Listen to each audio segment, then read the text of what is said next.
All right. Hey, everyone. Welcome to 4Player Podcast. This is episode 713, right? 713. It is March 17th, 2022. I'm your host, Nick Henderson, and I am joined tonight by Brad Simons, Hello. Nolan Hedstrom, Hey, how's it going, everybody? Crispy, Hello. and Christopher Davis. Good evening. And we have a lot to talk about tonight. Video games. We didn't do a show last week. Instead, actually, we opted to do a co-op night of Elden Ring with myself and Crispy, and that was well, sorry. Did I not? Sorry. Let me back up. That whole sentence came out of my. No one's making faces. That whole sentence came out of my mouth wrong. We did a co-op night for Elden Ring with myself, Nolan, and Crispy. In my brain, I was thinking I said we did an Elden Ring co-op night with Nolan and Crispy, and You then I just forgot realized Nolan was there? somebody got left Nolan out, must and I be- wasn't sure who it was. Nolan And must then be I a realized- faith user or something. But you know what? We had a lot of fun with that night. That was great fun. I was We'll going talk to more say we about should Elden do one Ring. of those like every week. I am. You mean instead of the podcast, just every Well, I week? mean, maybe Elden like a Ring short night? podcast, and then the rest of it Elden Ring. I am down for another Elden Ring night sooner rather than later because that was a ton of fun. So yeah, we'll talk about Elden Ring again. We're going to talk about Tunic for the first time tonight because that game came out yesterday, and a few of us here have tried it. We're not super far, but I think we've gotten far enough to kind of get a feel for what the game is, and seems pretty promising. In the second segment, we're going to talk about Hogwarts Legacy, which was revealed today at the State of Play, and then we'll answer some questions and all that good stuff.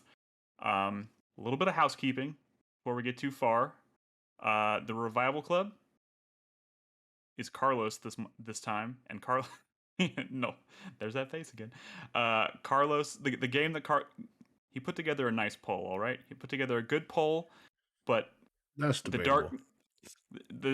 the darkness pulled through. So now we're doing a darkness double feature. I started playing the darkness on the stream the other night after we recorded our Warhammer 40k podcast, which I'll get out here shortly. Yeah, if you're interested in playing the darkness and talking to Carlos and myself and other members of the community about it, go to patreon.com/4player, or you can support us on Twitch via a subscription. That's good. Anybody else? Anybody have anything they want to say or announce or The wrong game won that poll. the wrong game? The won, wrong huh? game won. Wrong kid dad. Yeah, the darkness was up against Parasite Eve and Blood Omen: Legacy of Kain, which I actually learned something very interesting this week from Brad. I mean, this is mostly just me being misinformed, but Ignorant. yeah, ignorant. Blood Omen 2, I thought was like kind of a beloved game. Apparently, it's how would you describe it, Brad? Trash? Trash. It's trash little side non-canon game. You're probably thinking of Soul Reaver, which No, was I mean, the follow-up I do to know. Blood Omen. Isn't Soul Reaver? Is Soul Reaver 2 a beloved game still? Yeah, sure. Yeah. Okay. Well, that goes to show you how much I actually know about Legacy of Kain. But So, from my understanding, it's that because of how Blood Omen 2 turned out, a lot of those problems were fixed in Defiance, right? I mean, is it? we don't have to get into it, but let's just say that if it was Blood Omen and Soul Reaver, it may have won that poll, but it's okay. I mean, a little bit of inside baseball when we're talking about these lists. I usually talk with the person putting them together, and we try to figure out, what games work best for it, what are most accessible, and that kind of thing. And I'm talking to Carlos, and he keeps throwing out all these games. Carlos threw out Time Splitters 2, and you know what? For a hot second, we were talking about putting Time Splitters 2 in this list, and you know what the easiest way to play Time Splitters 2 is, apparently? I mean, outside of It's like emulator. inside another game. It is inside Homefront 2. Nice. True, but it's I think the trilogy is actually backwards compatible on the Xbox now. Yeah, but the problem is you gotta have, Who has one of Back- those? I mean, I'm playing the Darkness 1 on my Xbox 360 or via Xbox Live on my Xbox One, so it's a bit of a whole weird situation. But yeah, man, honestly the Time Splitters 2 thing would have been so fitting for a Carlos game. Like, imagine Carlos, that game probably would have won the poll if it had been on there, to be honest, and then we would have ended up half the people playing it for the Revival Club would have been playing it via Homefront 2, which would have been honestly kind of hilarious. But that's neither here nor there. We're doing a Darkness double feature. We're playing the Darkness 1 and 2. That So if you're Homefront interested, 2 would have gotten a 300% increase in sales this week if we'd have done it. So thanks to us and the Yeah. 10, 15 people in the Revival Club who are going to play it.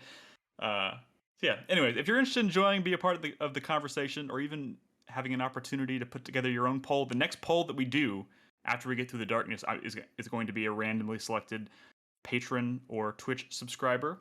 So if you're interested in doing that, go to patreon.com/4player, or just throw us a subscription, even an Amazon Prime subscription on Twitch. Either way, it makes you eligible.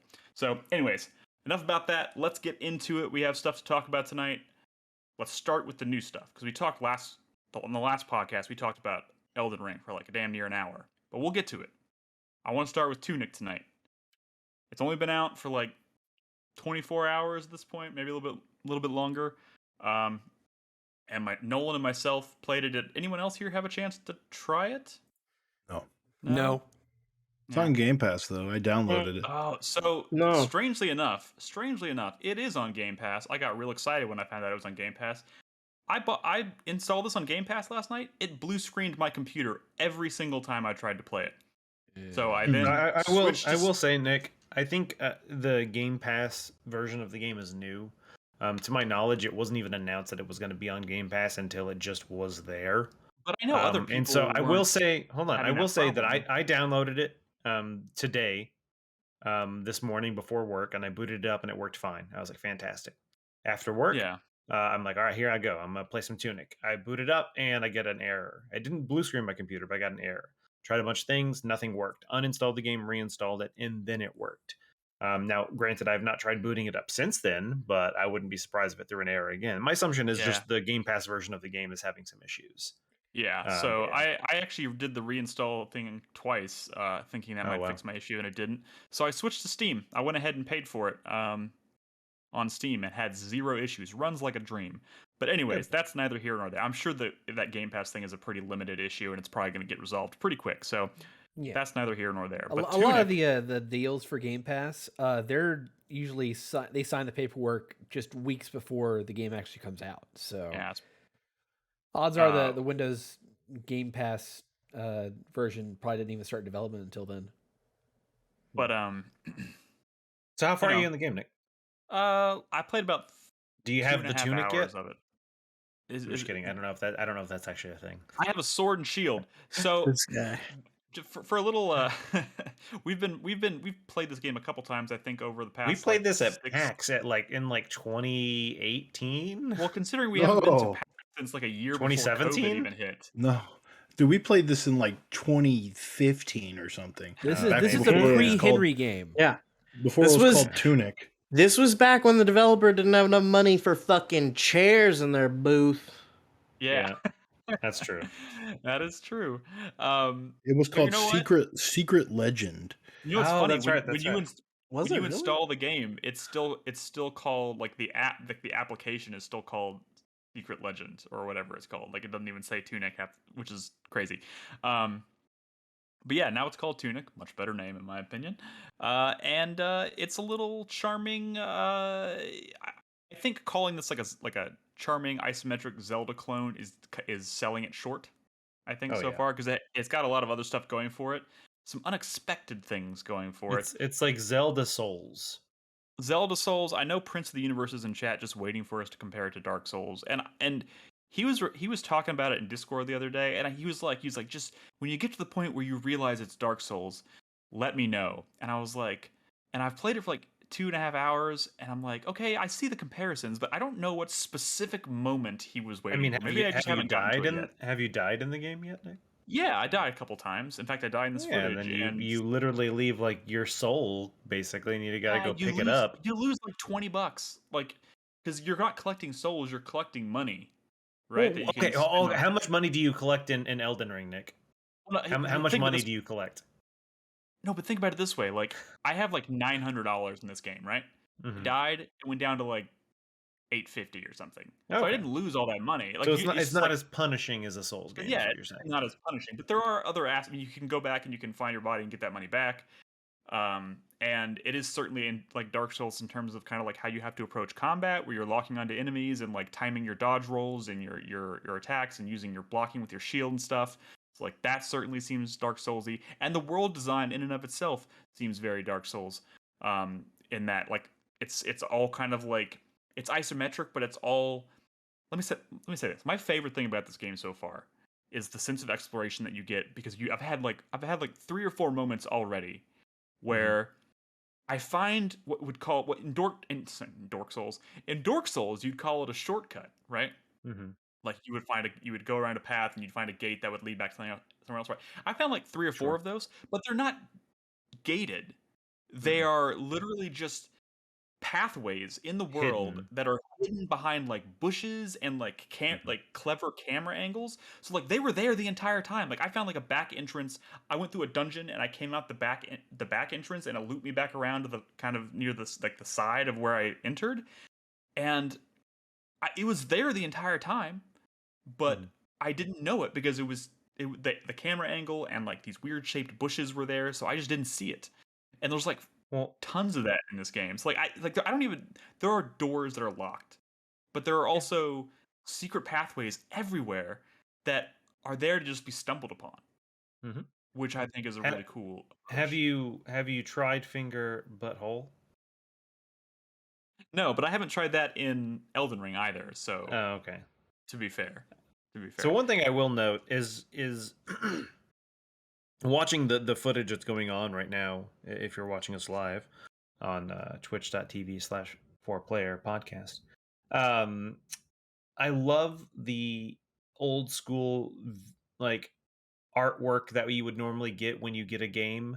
But the cool thing about that is you don't get that when you start. Like everything is a mystery when you start this game, and you slowly start to uncover these pages of the manual. Yeah, it's like finding the pages of like a physical manual that would come in the box like back in the day. Like everything is all kind of like hand drawn with like symbols. But it's also like 90% in a language you can't read. That's what I'm still trying to figure out because so much of this game, like everything is written in this other language, and I have no idea how to read it. And you're supposed to kind of pick things up, context clues, or like just use items and see what happens to kind of figure them out. But I'm wondering, and this is probably just a byproduct of not being super far in the game, and I'm wondering if like at some point you can start to like decipher that language and suddenly you can start to read it. Maybe like Albed maybe, because like.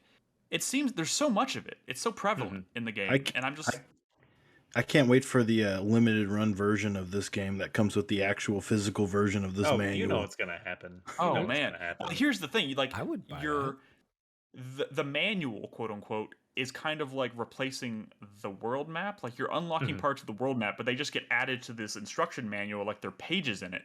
And I've unlocked like 8 pages of this thing so far. So this thing is gonna be like a fucking strategy guide by the time the whole thing's said and done. I don't think this game is particularly small either. Like, you know, and I don't know the actual length yet. I haven't looked it up, but you know, the world is very large. I'm spending a lot of time exploring. I bought the version that comes with the soundtrack, and I downloaded the soundtrack, and there's like 60 tracks on it. And I'm just sitting here thinking, like, how big is this game? I can't quite place it. But 7 years of development, man. You know the composer's got to do something. I mean, this game is pretty cool. I feel like this is going to. Don't get me wrong. I'm not planning on putting down Elden Ring or anything crazy like that. But this is like it's almost kind of like the antithesis of Elden Ring in terms of like a Souls game, because it is very Soulsian, but it's also like super chill. Oh, it's like for sure. Super peaceful, like super mellow, but like the combat's also tricky. What are you saying? What do you mean? Elden Ring isn't chill? Elden Ring is super mellow. I love it, man. I find that game incredibly chill. I mean, you guys never just like hang out in Limgrave and just like, wow, look at that sunset. You guys need to, you guys need to stop and smell the Erd flowers or something. Jeez. Or like turd flowers. You're right. There is something very chill about Elden Ring in that you can. It's just not like, you know, cute. No, it's not even about cuteness. Like it's about like what like I'm kind of nervous every time I walk through a door or go into a new place in Elden Ring, and this is kind of like this doesn't have that so far, anyways. but I'm not also trying to like downplay the combat. I'm not trying to say the combat's like easy because I've died several times and like I could see someone who hasn't played a Souls-like game going into this and being surprised by how punishing it might be because one hit from an enemy in this game can like take almost 2/3 of your health down until you start to upgrade that stuff. But man, it's cool. I don't. Yep. I don't know what else to say about it. So it does yeah. look So cool. I will say that in one of the things that obviously drew a lot of our eyes to the game when we first saw it, however many years ago, is it's fucking beautiful. It's gorgeous, the art style is fantastic. The lighting effects, like even if you're like I said earlier, when you get those pages in the manual, like holy fuck, they are beautiful. But it's just delightful to look at the world. Oh yeah, no, and it's one of those things where Brad made the joke about the limited run edition of the game that has like Brad, that would be a very worth it purchase because if they were to turn that into a real manual, it is like high ass quality. The art and stuff, and it's nice to look at, and the world it's so cool too because like the information in the manual is all treated like it makes me think of like I'm thinking back to like Ocarina of Time or whatever, and like the manual that came with that, and it's like instead of like telling you how like what like push this to roll or do this to run, it's everything is kind of illustrated, and it's like with arrows, kind of like step 1, 2, 3, and this will allow you to like if you roll and then keep holding the button, you'll go into a sprint. But it doesn't tell you that in the book. It just kind of shows you like 3 little animations with an arrow, and you kind of like get the gist of it, and like the whole thing is like that. It's just, it's one of those things where they. A lot of times nowadays when people kind of quote make manuals for games, they just throw some photos and some text and some, want to know more? Visit FinalFantasyDocs9.com to find out how to beat this boss. Whereas in this, it feels like they spent like hundreds of hours on the manual that you pick up for the pieces in this game. Like just the detail and the thought process that goes into how do I, with 300 pixels in 4 images, it convey this message to the user because they don't want to just give you a text box that says hold A to run. They don't want to just do that, and I think they do a very good job of conveying this information to you, that just kind of adds to this world, because I think you are kind of supposed to it is supposed to be kind of magical and mysterious, and you're in this weird place. You're this little fox and you wake up on a beach and you don't know what's going on, and then you go through this portal and you're in like a fucking infinite universe, and there's some bigger fox thing trapped in a crystal, and you're like, what the fuck's going on? And all of a sudden you get brought back into the world and you're like, what did I just see? And so it's kind of all about just exploring and trying to solve the mystery as you're playing. But like Nick said, at the same time, this entire world is this pieced together, overlapping, diorama. Diorama is a really good way of putting it. But like it feels like the world of Dark Souls has been converted into like a diorama of sorts. Like it's so cool to look at, and you can find these little telescopes which remind me of the telescopes in Elden Ring that kind of pull back and let you see the full map or the full area that you're in. And it's just like you can kind of like scan it and see if you can spot like secret passageways or hidden things. Like, I see a chest over there that I haven't got yet. How can I maybe like find a way you can kind of almost backtrack and follow the path to see like, it seems like there's a path leading this way and it goes behind some trees. So now you can go and come with those trees from the other side and like, there is a secret path here, to kind of find get to that treasure. And I've spent, I've only played the game for a few hours now. But a lot of that time was being like, let me go and check, almost a fucking Dark Souls, like secret path ahead.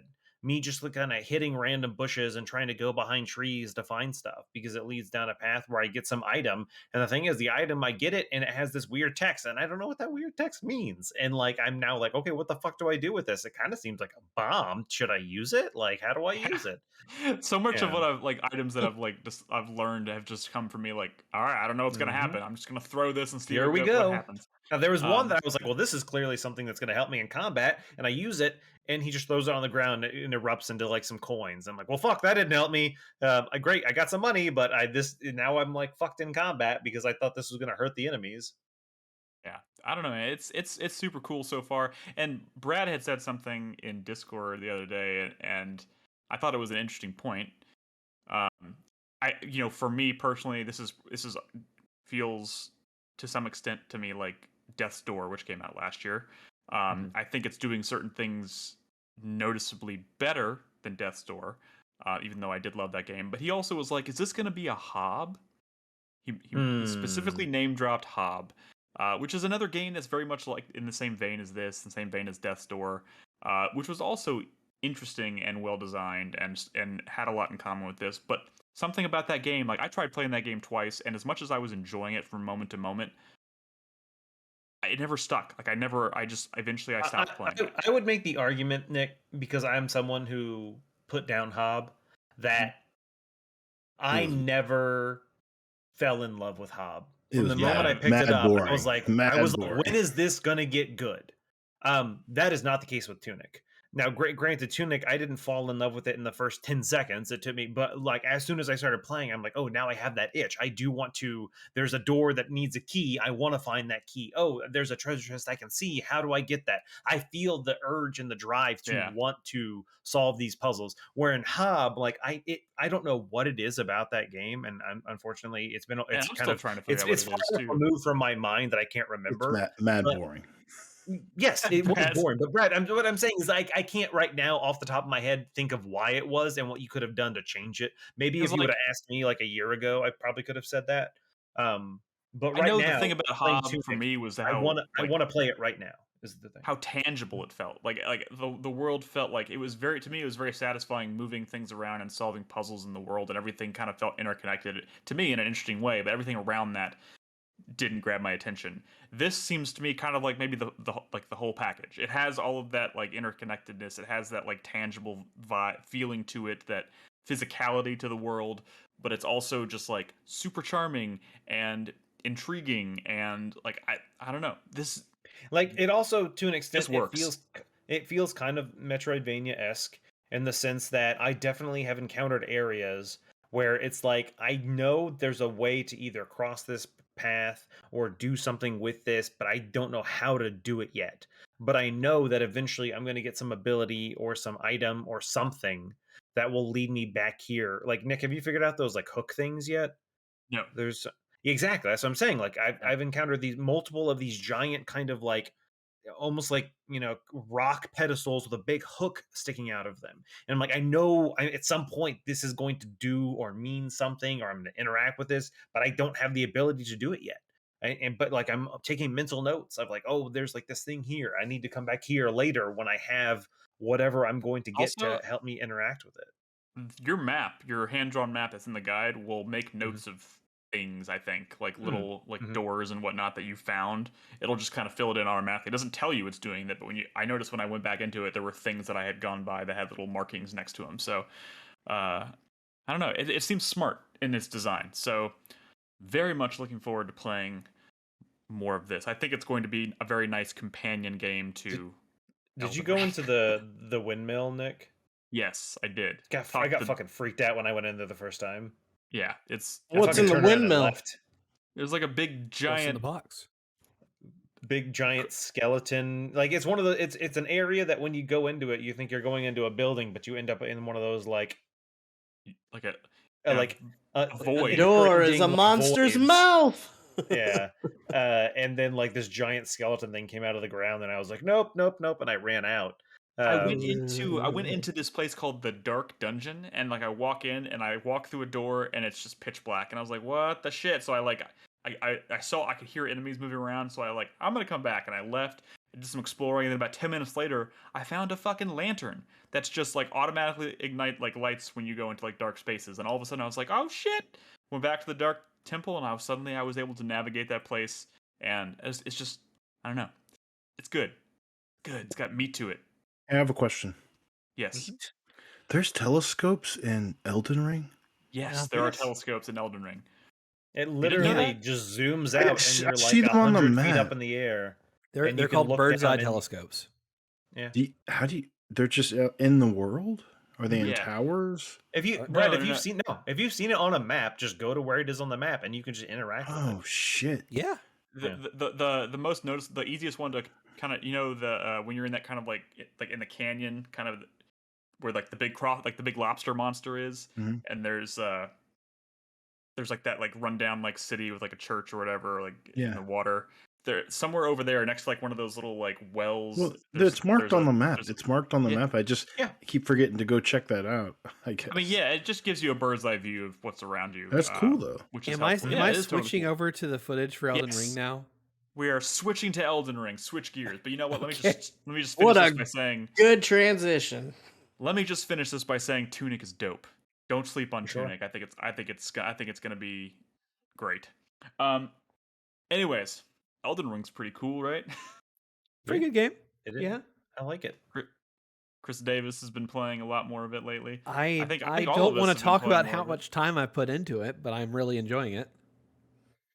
So like I said, we did a co-op stream of this last week, which was my first real deep dive. We never even died once. It was very surprising. I know. How did that happen? This is Chris Davis footage? Yes. This is Chris Davis footage. Well, he's definitely put a lot of time into it. How did I know Chris Davis was he's in an area I've never even seen before. Yeah. So this is a very let's be honest. Game. There's probably like 100 areas in the game that you've never seen before. Yeah. There's people that have played this game for like 150 hours and they're like, I don't know how I keep finding things that I've never seen before, but it just keeps going. It was funny. I was talking about it with Bernadette the other day because I had noticed that Jaeger in chat was saying he had finished the game in 116 hours. And the most recent game I put over 100 hours in is Monster Train, and I started playing that game in 2020. Well, I'm not at 100 hours yet. What level? What's your vigor? Your health bar is not very big. Oh, fuck. My vigor is like 27, 28. I just realized that this is a snow area. Yeah. Yes. I've never seen snow in this game. Yeah, it's pretty far. It's really far into the game. And it's like recommended where I'm at level is 70. Not. Well, it's beyond 70. I'll tell you. Well, now I'm upset. No one said this was gonna be spoiler footage. Okay, look, I'm a level 119 in this game. Okay, I've played quite a bit. This area I'm in is not the final area. I'm still several areas away from the final area of this fucking game. Let me just tell you this. This is something you should all come to grips with now. You should have already. But at any point, if we ask Chris Davis to record footage of a game, it is going to be end game footage or spoilery footage. It's just so hold on, Nick. I thought you were going with this is where I'm about to go, and that holy fuck, every single time I play this game, I'm baffled at how goddamn big it is. Yeah. Like holy shit! Doesn't like, and that's up, like, that's an understatement. I can't express fucking like shit. And it's one of those things where, like, crispy to that point, yes, there's too much fucking shit. But like you said, I haven't seen this area, and that's not because I keep dying and having to retry. It's just because I keep exploring fucking the areas I'm in. And trust me, Chris, I've died plenty of fucking times. It's not because of that, Nolan. I'm not saying the reason I'm not progressing is because I can't. It's because I'm choosing not to because I'm exploring the areas I'm in, and then all of a sudden I'm like, I will fight that boss, and I fight him, and then a door opens behind him, and it's an area that's fucking 10 times the size of the area I was just in. Yeah. I'm like, what the fuck? How was there more? Yeah, it's kind of baffling, right? And what's really cool is like, so when we did our co-op stream this past week, it was really cool to just kind of like play for like 3.5 hours or so with some friends, and we spent a bunch of time in some other areas, and then as soon as we were done with that, it was just kind of like, well, now I'm going to continue playing single player, but I was like, I could just go in any number of directions, and it feels like not a totally different game because it still plays the same, but it just feels like at any point you can go in any number of directions and just change the vibe, change what you're doing, change your goal. What kind of horrible monster do you want to kick your shit in now? Yes, exactly. You'll find like one. There's plenty to choose from.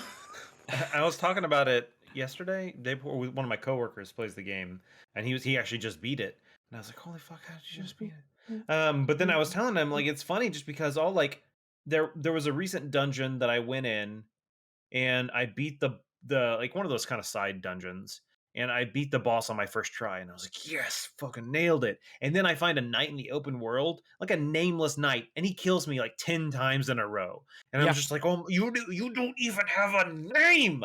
Like, how are you doing this? Was it that lightning knight? Yes, the lightning knight, Brad. Oh my god, yes. He gave me so much trouble. And I kill him, and I'm like, great, he's gone. And then I fucking rest at the whatever Grace next to him, and he's back. And I'm like, oh, he's fucking, he's not even like nice. He's just always there. Classic. He feels like a mid boss when you first encounter them, but they're just regular enemies later.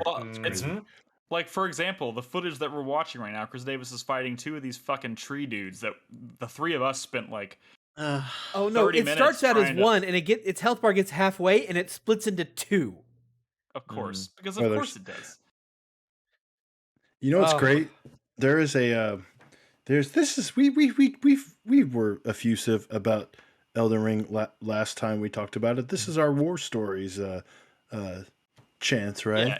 Yeah. Let me just say, these lightning dudes. We talked about for an hour about like mechanics and just like design stuff. So these lightning dudes. I think a few war stories is fine this week.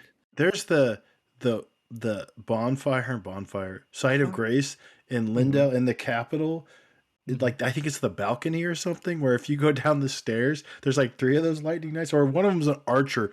He's like 100 yards away, it seems like, but he sees you. No matter what, he sees you. And you could go either side to try to fight the other dudes, because I was trying to farm their shit. But that archer, man, he's gonna come for you. It's they're not that hard, but I find that arrangement so deviously annoying. And if you know what I'm talking about, it's like, you motherfuckers. Like, there's no way to like easily take one of them out without the other showing up, and his arrows do so much damage. Just keeps getting worse, man. I have discovered so many areas in the past week that just like stomped my ass in 7 Ways from Sunday.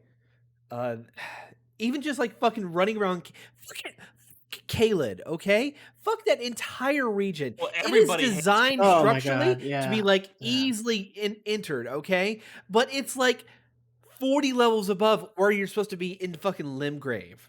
It's insane. Guys, I get, sometimes I play this game and I go through an area that feels pretty challenging, and I stomp some mini boss, and I feel really good about myself, and then I get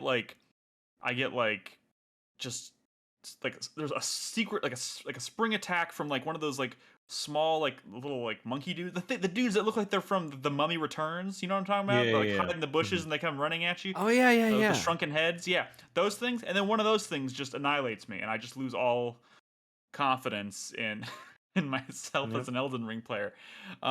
Speaking of losing confidence, did y'all hear about that patch that hit today?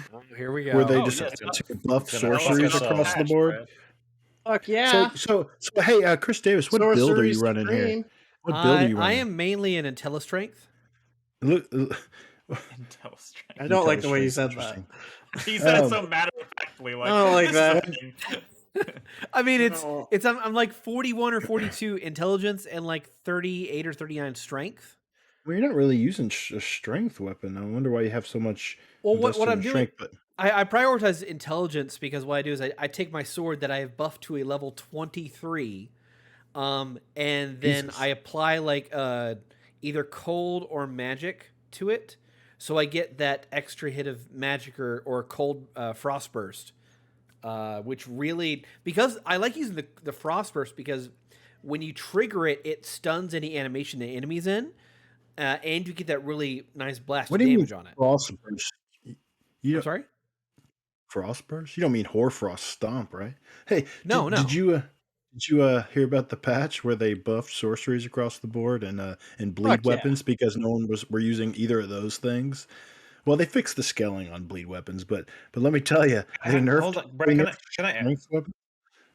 I was gonna ask, can you kind of go into detail? Like, how do you mean like buffed bleed weapons? Buffed them across the board. They basically across the board they reduced casting costs for all of them. They saw all these int players only using these like early level spells because they're more like FP efficient, and they weren't using some of the other high level spells because they cost so much. So they reduced like the cost of like almost all those spells, and not that there weren't enough int users in the world. By the way, they did not touch faith spells at all, which have equal like casting cost issues. They're way slower and they have like no range. Faith is, I think, way underpowered compared to sorcery, and yet they didn't touch faith spells at all. They just buffed the int shit. Like, what the fuck? Dude, I don't see what the problem is. It sounds like the only people who got fucked by this are dorks. Actually, my quote unquote paladin, he went dark, man. Paladin? He went dark. The stuff I'm wearing is pretty sick, dark, evil, edgy looking. Edgelord. Let's talk about my insecurities with this game. I've played every Souls game. Okay. Yeah, I've played every Souls game up until this one. I've beaten them all. I feel like I like Souls. I just constantly feel like I have no idea what the fuck's going on in this game. I feel like I don't like the equipment I have. I feel like I wish I had better armor. I feel like I don't know the direction I want to go. Like, so I started kind of going dex, but then I only found one dex weapon and I couldn't find anything else. And I don't know what to do because I feel like I'm not doing enough damage. And then I see videos online of people casting and playing with Crispy and Nick last week, and they're casting these spells that are doing like 300 damage. And I run up with my dex weapon and I do like 40. And I'm like, oh, fuck me. Okay. Like, what the fuck am I supposed to do? And like, it's just like one of those things that's kind of been my biggest frustration. As at this point, I'm like, well, should I fucking respec? I don't even know how to do that. I don't want to restart the game now that I'm like however many, like, dozens of hours in. It does seem to me, especially early on, maybe it takes a long time, kind of like drip feeding you armor and weapons. Maybe that's just me. I was rolling with the same weapon for a long time before I decided to, before I found other weapons that I actually could use in place of it. But those moments do come, and when I just got a new sword that is it's like a crystal sword, which does the int scalings? damage. Yeah. Yeah. Although the I guess the trade-off for that particular weapon, which is really cool and does a lot of damage, especially if you is that scaling with intelligence? I think it's been a couple of course days it is. Played. It's yeah, crystal and shiny and blue. It's definitely scaling with intelligence. But you can't. It doesn't seem like you can't equip a what do they call it? The valor. Or no, the ash. Ash of War. Ash of War. Thank you. Yeah, you can't equip an Ash of War to that particular weapon, so it's a bit of a trade-off. Is this the one where like it has the built-in weapon art where it shoots glintstone pebbles, or is that the other sword I'm thinking of? I think it's the other sword. Besides the point, Nolan, that can I offer some advice? It's a cool sword if you're an int player. Can I offer some advice? Like most weapons in this game are going to be good if you upgrade them. Also, the shops sell a lot of weapons, and you can ask a lot of like longtime Souls players, and they'll tell you like just the most basic longsword is one of the best weapons in the game. Not because I mean, mostly because every weapon becomes really strong once you upgrade it. You can like level over and over and over again, but the way you're going to get like the most damage is by upgrading your weapons. Also, a lot of those the smithing stones and somber smithing stones, you'll eventually be able to unlock the item that lets you just buy them. So if you're I would say like the most organic way to play is if you feel like you're not doing enough damage, just upgrade your weapons and until you find something cooler, and then start upgrading that. And when you feel like you're doing enough damage, just maybe lay off on the upgrades and save some of those materials for later. I mean, just kind of play more organically. But for a long time, I just used the basic ass mace because I remember it being good with the last time I did like a paladin cleric type thing in Dark Souls 2. And sure enough, once I pumped enough upgrades into that, it was doing a lot of fucking damage.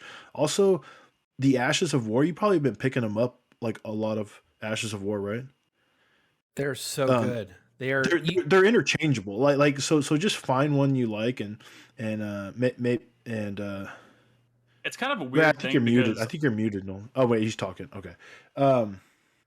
It's kind of a weird thing because in order to use the Ash of War, you have to like hold triangle, then tap R1 to get you go into like the two-handed. Well, you mode don't actually. No, you don't. You don't. No, if you equip a no skill on your shield, then you could do the Ash of War while you're one. If you just do left trigger when you have a no skill on your left hand, it does that skill. We talked about that, Nick. There's a no skill Ash of War. That's another thing I'm going to bring up, and it's one of those things that I ended up looking up some videos online because they're so. And once again, I think it might have also stemmed from the fact that I completely missed the tutorial that exists in this game. I just didn't know it was a thing. And don't get me wrong, I do like that the game is not too handholdy. I don't like when games are like, oh, do this 5 times in a row before we'll let you proceed. Like, I get it. It's like a CYA thing. They want to make sure the gamers can't complain. Whereas this game's like, hey, fuck you. Here, troll stomps on you, you die. But that being said, I often find myself being very confused as to what's going on. And like, oh, I had a shield. And I'm like, how come I can't parry with the shield? And it's because I realized, oh, this shield actually doesn't have a parry ability. And I had to kind of figure that out on my own. And I'm like, oh, so now I have 2 shields equipped because this one shield's better, but it doesn't have a parrying ability. And I do enjoy parrying. So I equip the shield when I want to do my weapon art, and then I do I honestly did not know you could press triangle and do something else to do a sword's weapon art. I did not know that was a thing. I literally just learned that now. I didn't realize. I will say, for quite a while. This reminds me a lot of the conversation we had with a certain game last year, and I think it's no credit to the game at all. It's a credit to the community. But like Monster Hunter, I do feel like it's worth it to do a little like independent, like, oh, like maybe let's watch a beginner's guide or like a tips guide for early on, because the game doesn't do a good job of really teaching you stuff. But these are both very community driven franchises, and I think the communities that come together and compile this shit is one of the best parts of these franchises. And you can't really credit the game, but it's part of the experience. It is what it is now. Go ahead, Nolan. For sure. Can I bring up something? And I thought I meant to bring it up last week when we were doing our game night thing, but I guess it's more apt to do it on a podcast.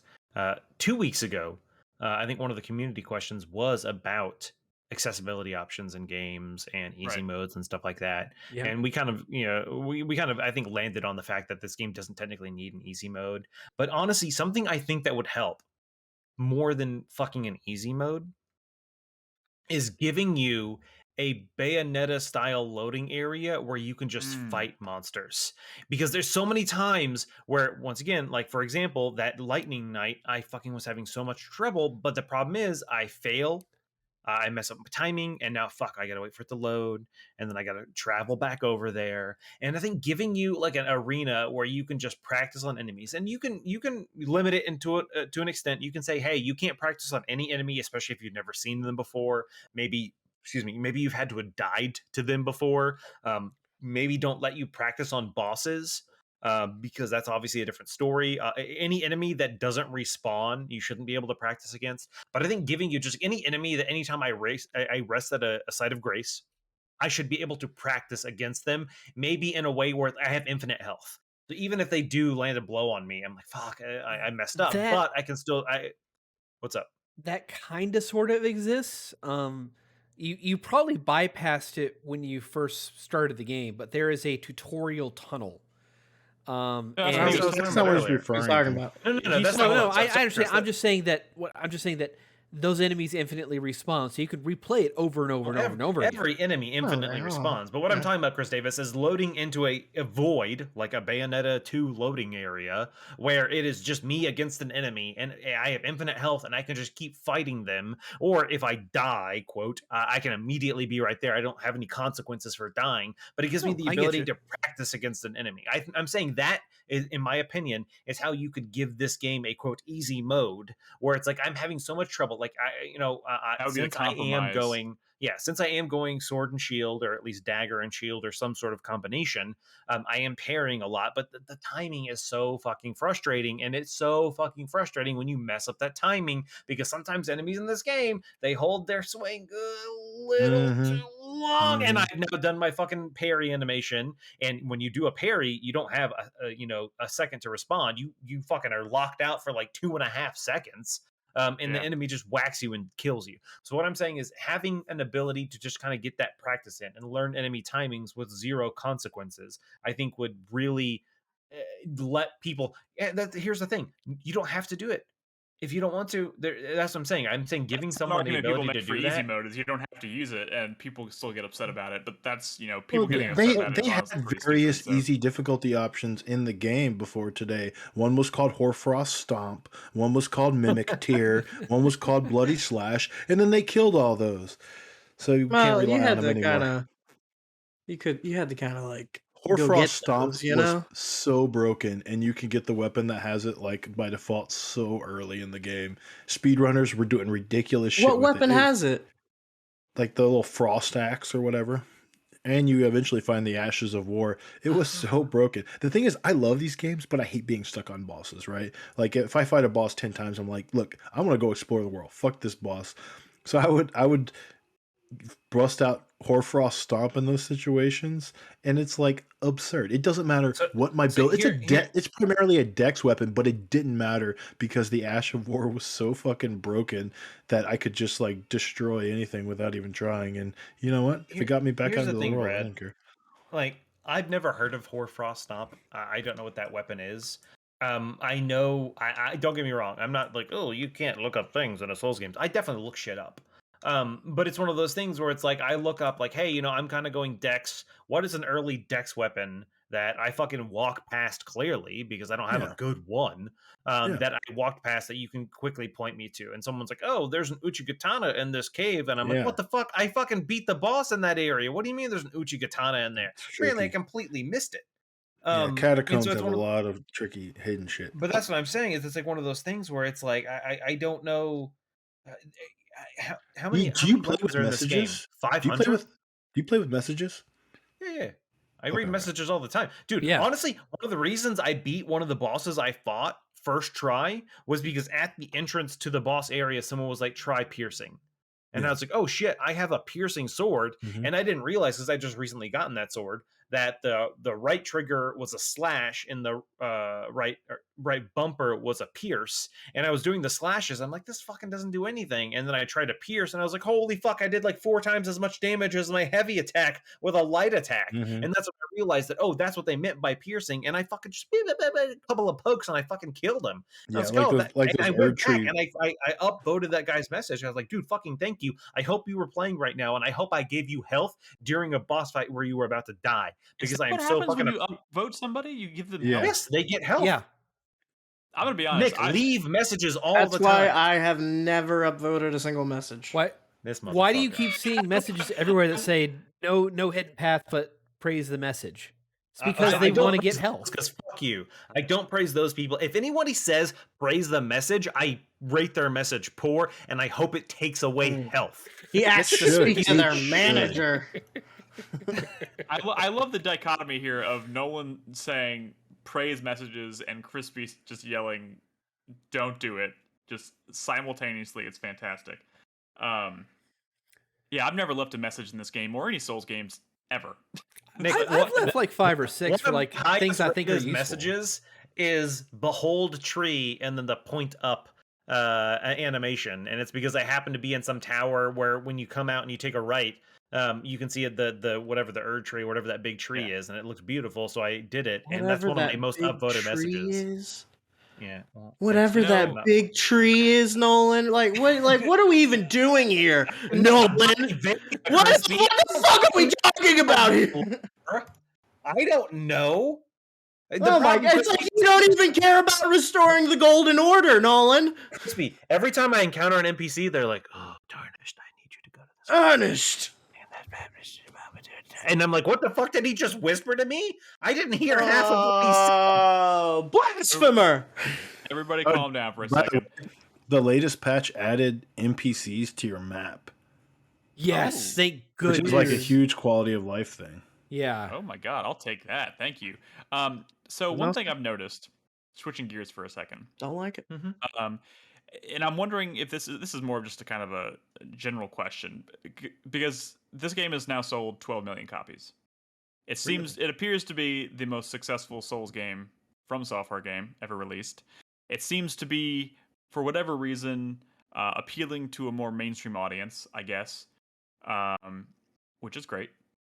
I've seen a few people on social media like kind of throwing in the towel on this game because they're talking about how they feel like they can't play the game without having like an internet, like a browser open and like googling things all the time. And I'm just like, is that a byproduct of just more people playing it, making this their first Souls experience, and not really having all of those other games? Nick, I think it's a combination of that and a combination of, unlike any Souls game ever, it seems like there is just so much shit in this game. But like, you're right. But like at the same time, it sucks to like see somebody want to give up on a game, and a lot of, especially when they're talking about doing it because you think looking something up is giving up? No, they're talking about like the comments that I've seen. A lot of people have just been like, I don't know what to do, so I spend half the time playing the game looking stuff up, as opposed to just spending that time wandering and stumbling across things. And I'm wondering if that's because there are more people who are finally taking the plunge and playing a Souls game for the first time, and they just don't have all of that prior experience playing these games, so they're not used to this kind of, flow, which is different. I think it still feels different than quite a few other games. It doesn't.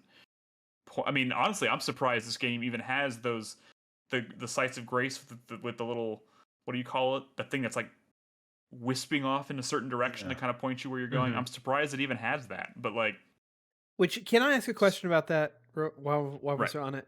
Like, okay, so I've gotten a few great runes at this point, but they still have that icon next to the sign of grace. So like, what's it pointing to after I've gotten that area's rune? I don't understand.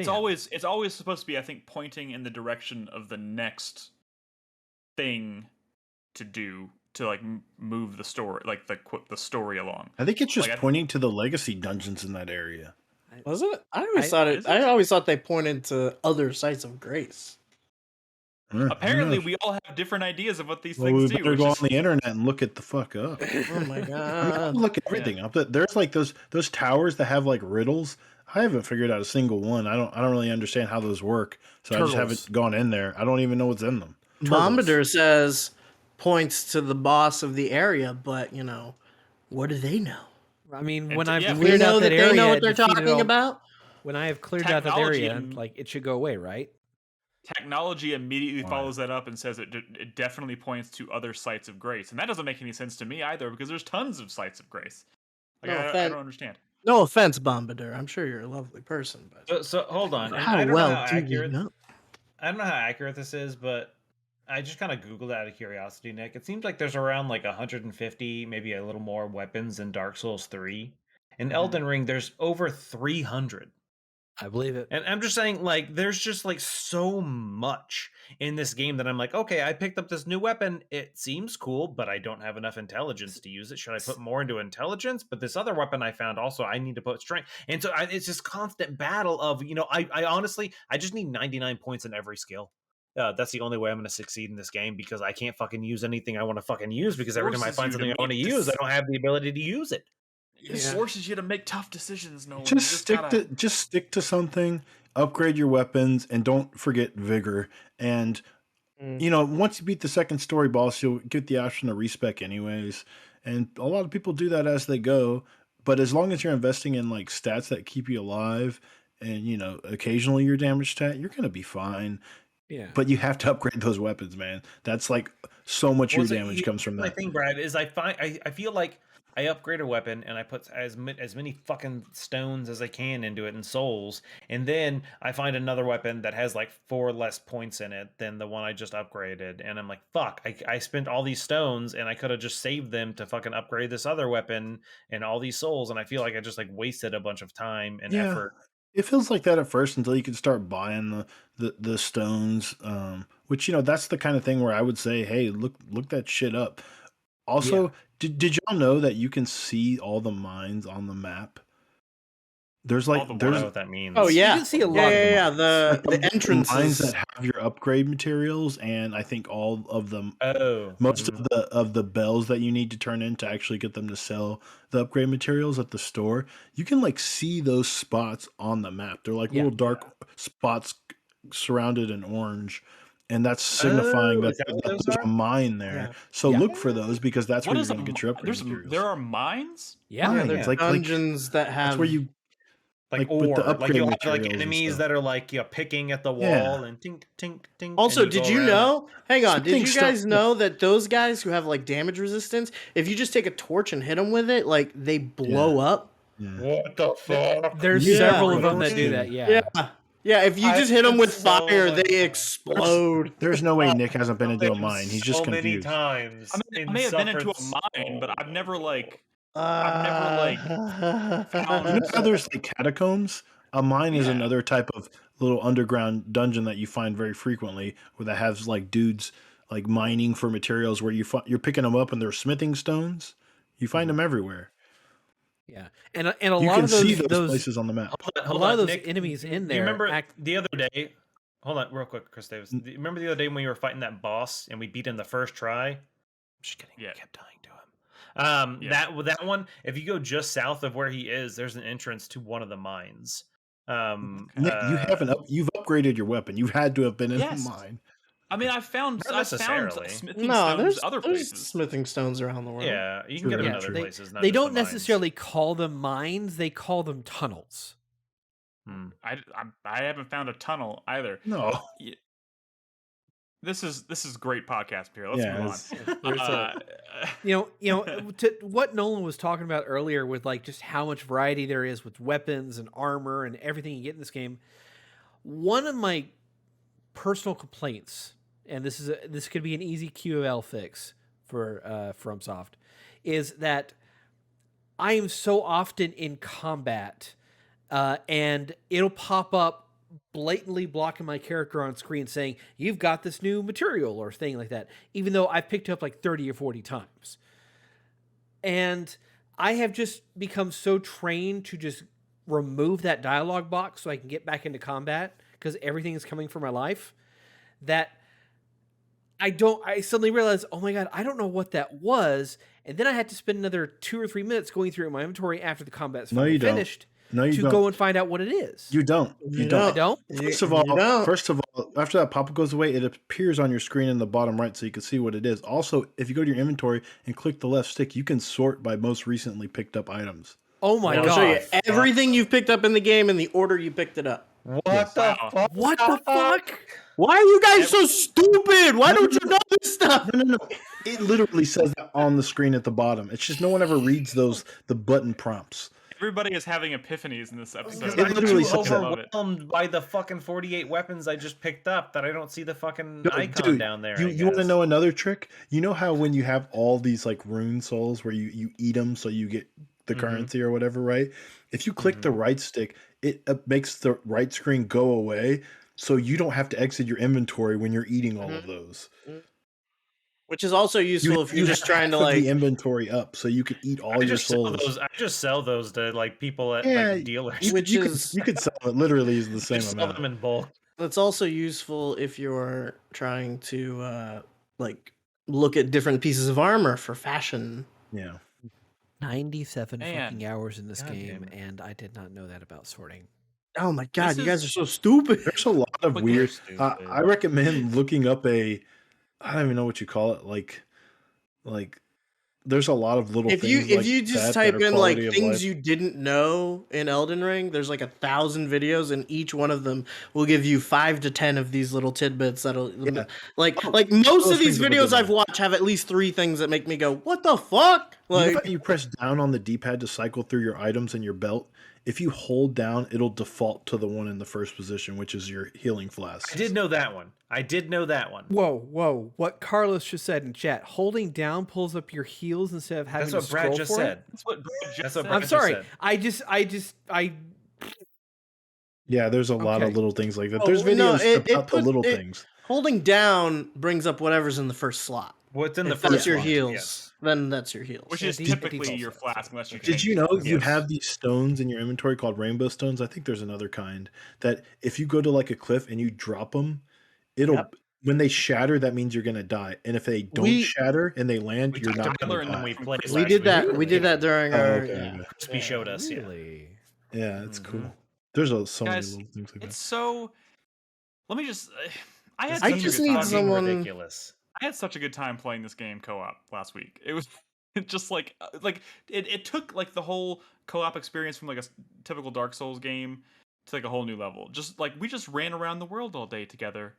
And Crispy showed me Crispy, you showed me a hidden warp portal, and then like the other day I talked to some random NPC across the map, and he told me about it, and then pinned it on my map. And I was like, "That's the thing that Crispy told me about."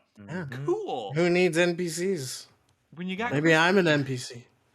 Did you know when you're on your horse? I'm gonna have to ask you to stop saying this, Brad. You got to stop with the. Did you? When you're on your horse, if you do the hold triangle and press like R1 or L1 to two-hand your weapon, it actually switches the weapon that you have while you're mounted.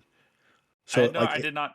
If you have like your sorcery staff in one hand, you could do the two-handed to like switch to that while you're on horseback or whatever. Okay, to that a question.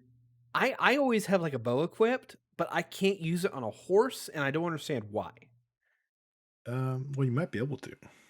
I've never been able to do it. Never been able to figure out how to do it. There's probably a way.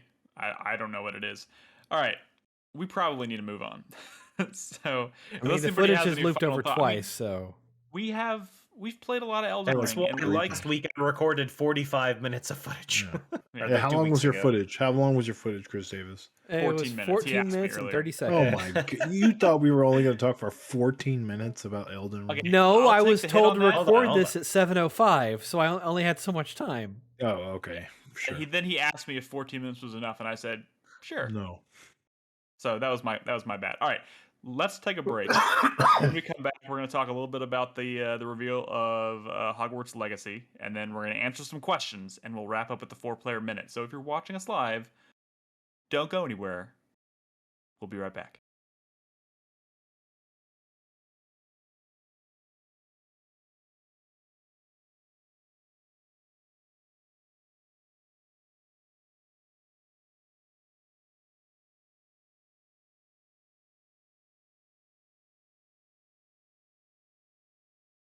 Welcome back to the show, everybody.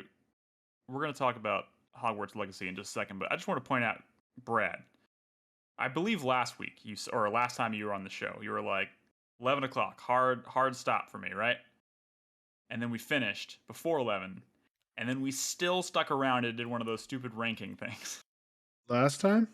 I believe so. I don't think. Yeah, but that's because I said it started next time I was on the podcast. Oh, okay. Okay. So now we're officially there. What ranking thing are we doing after the podcast tonight? That's a good question. Elden Ring I can't builds. participate. No, fuck you. We did fucking a Souls thing last week.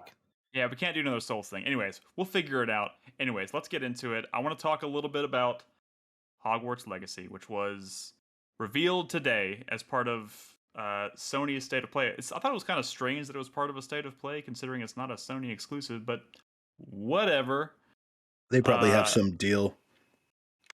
Yeah, for sure. Yeah, it's multi-platform, like a marketing deal. PC, coming out holiday 2022. And we're going to roll this footage for you here. We got a pretty good deep dive into the game. I do obviously think it is important to preface this conversation with the elephant in the room, which is fuck J.K. Rowling, right? I agree. I think Yes. I think we can all Oh, I think we sure. can all agree on that. Oh, sure, Um, because she's a huge turf bigot. To be yes. clear. Yes. To be clear. No, 100%. It would be a weight off everyone's shoulders if Universal would just buy the entire franchise offer. Oh, that Just would be fucking nice. give Has her that $1 ever billion or happened in the history $2 of- and just let it be done. Disney course. So bought you're just Star saying Wars. that, but that almost means that like that would hold on, devil's advocate here. Then wouldn't people potentially who are like, oh, I'm not a bigot, but maybe if I act like one, they'll buy my property for $3 billion, and I don't have to do anything. Yes, capitalism sucks. I agree. Yeah, it's Weird. capitalism. Yeah, You can commodify any horrible human behavior. Yes. Absolutely. that is the shitty world that we live in. But anyways, that is. We're not going to focus on that tonight. We have plenty of time to talk about that between now and the time the game releases, because it's a mess. But we finally got a good look at the game itself. It's kind of crazy. It's been a long time coming, because I think we got a look at this, a glimpse of this as like one of these weird focus groups that was like 4 years ago. And I think a lot of people were not even sure if this game existed or was like the kind of game that it seemed to suggest. But today we got our first like real deep glimpse at it. It was like 14 solid minutes, I think, of gameplay.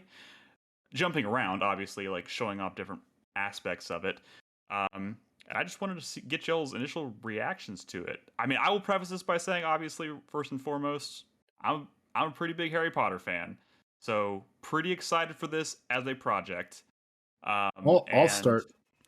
Okay, go for it. By saying that, like, it's getting pretty cool, but do you get like a sword or anything like that at some point? No, you do not. Damn. No. Damn. What? No swords? The sword of Gryffindor. Pull it I out. I want the sword of Gryffindor. Yeah, but that's going to be like a showplace item. It's not going to be used for actual combat. You never know. You never know. I will say this: if you want to start with combat, like, Didn't that first one of all- dude use a sword on like a snake or something? I that have was a the sword of very okay. There you go. Yeah. Sword of That one Gryffindor dude, with what the was his sorting name? hat. Yes, Harry Potter or something? Oh, was it Harry Yeah. Potter? that was Harry Potter? That was That in a fucking movie, cop? in a book. That fucking That fucking cop? That fucking slave owning cop? I'm sorry. It was a pretty good movie. It was a pretty good movie. Harry Potter's weird, man. It's just weird. No one's gonna deny that for It's sure. just weird, Neville. I guess, when you Neville. have magic. Yeah, Neville used a sword. Neville used the sword Yeah. of Gryffindor in the last Actually, one, I believe. Yes. Ironically, they both used the same sword of Gryffindor on a snake. Yeah. Well, they only had to budget for one Same sword. snake, in two the different movie. snakes. Two different Different snakes, one snakes. sword. Two different snakes. So Two real quick, snakes, one sword. I I don't need to see that movie. I think we have an episode title, guys.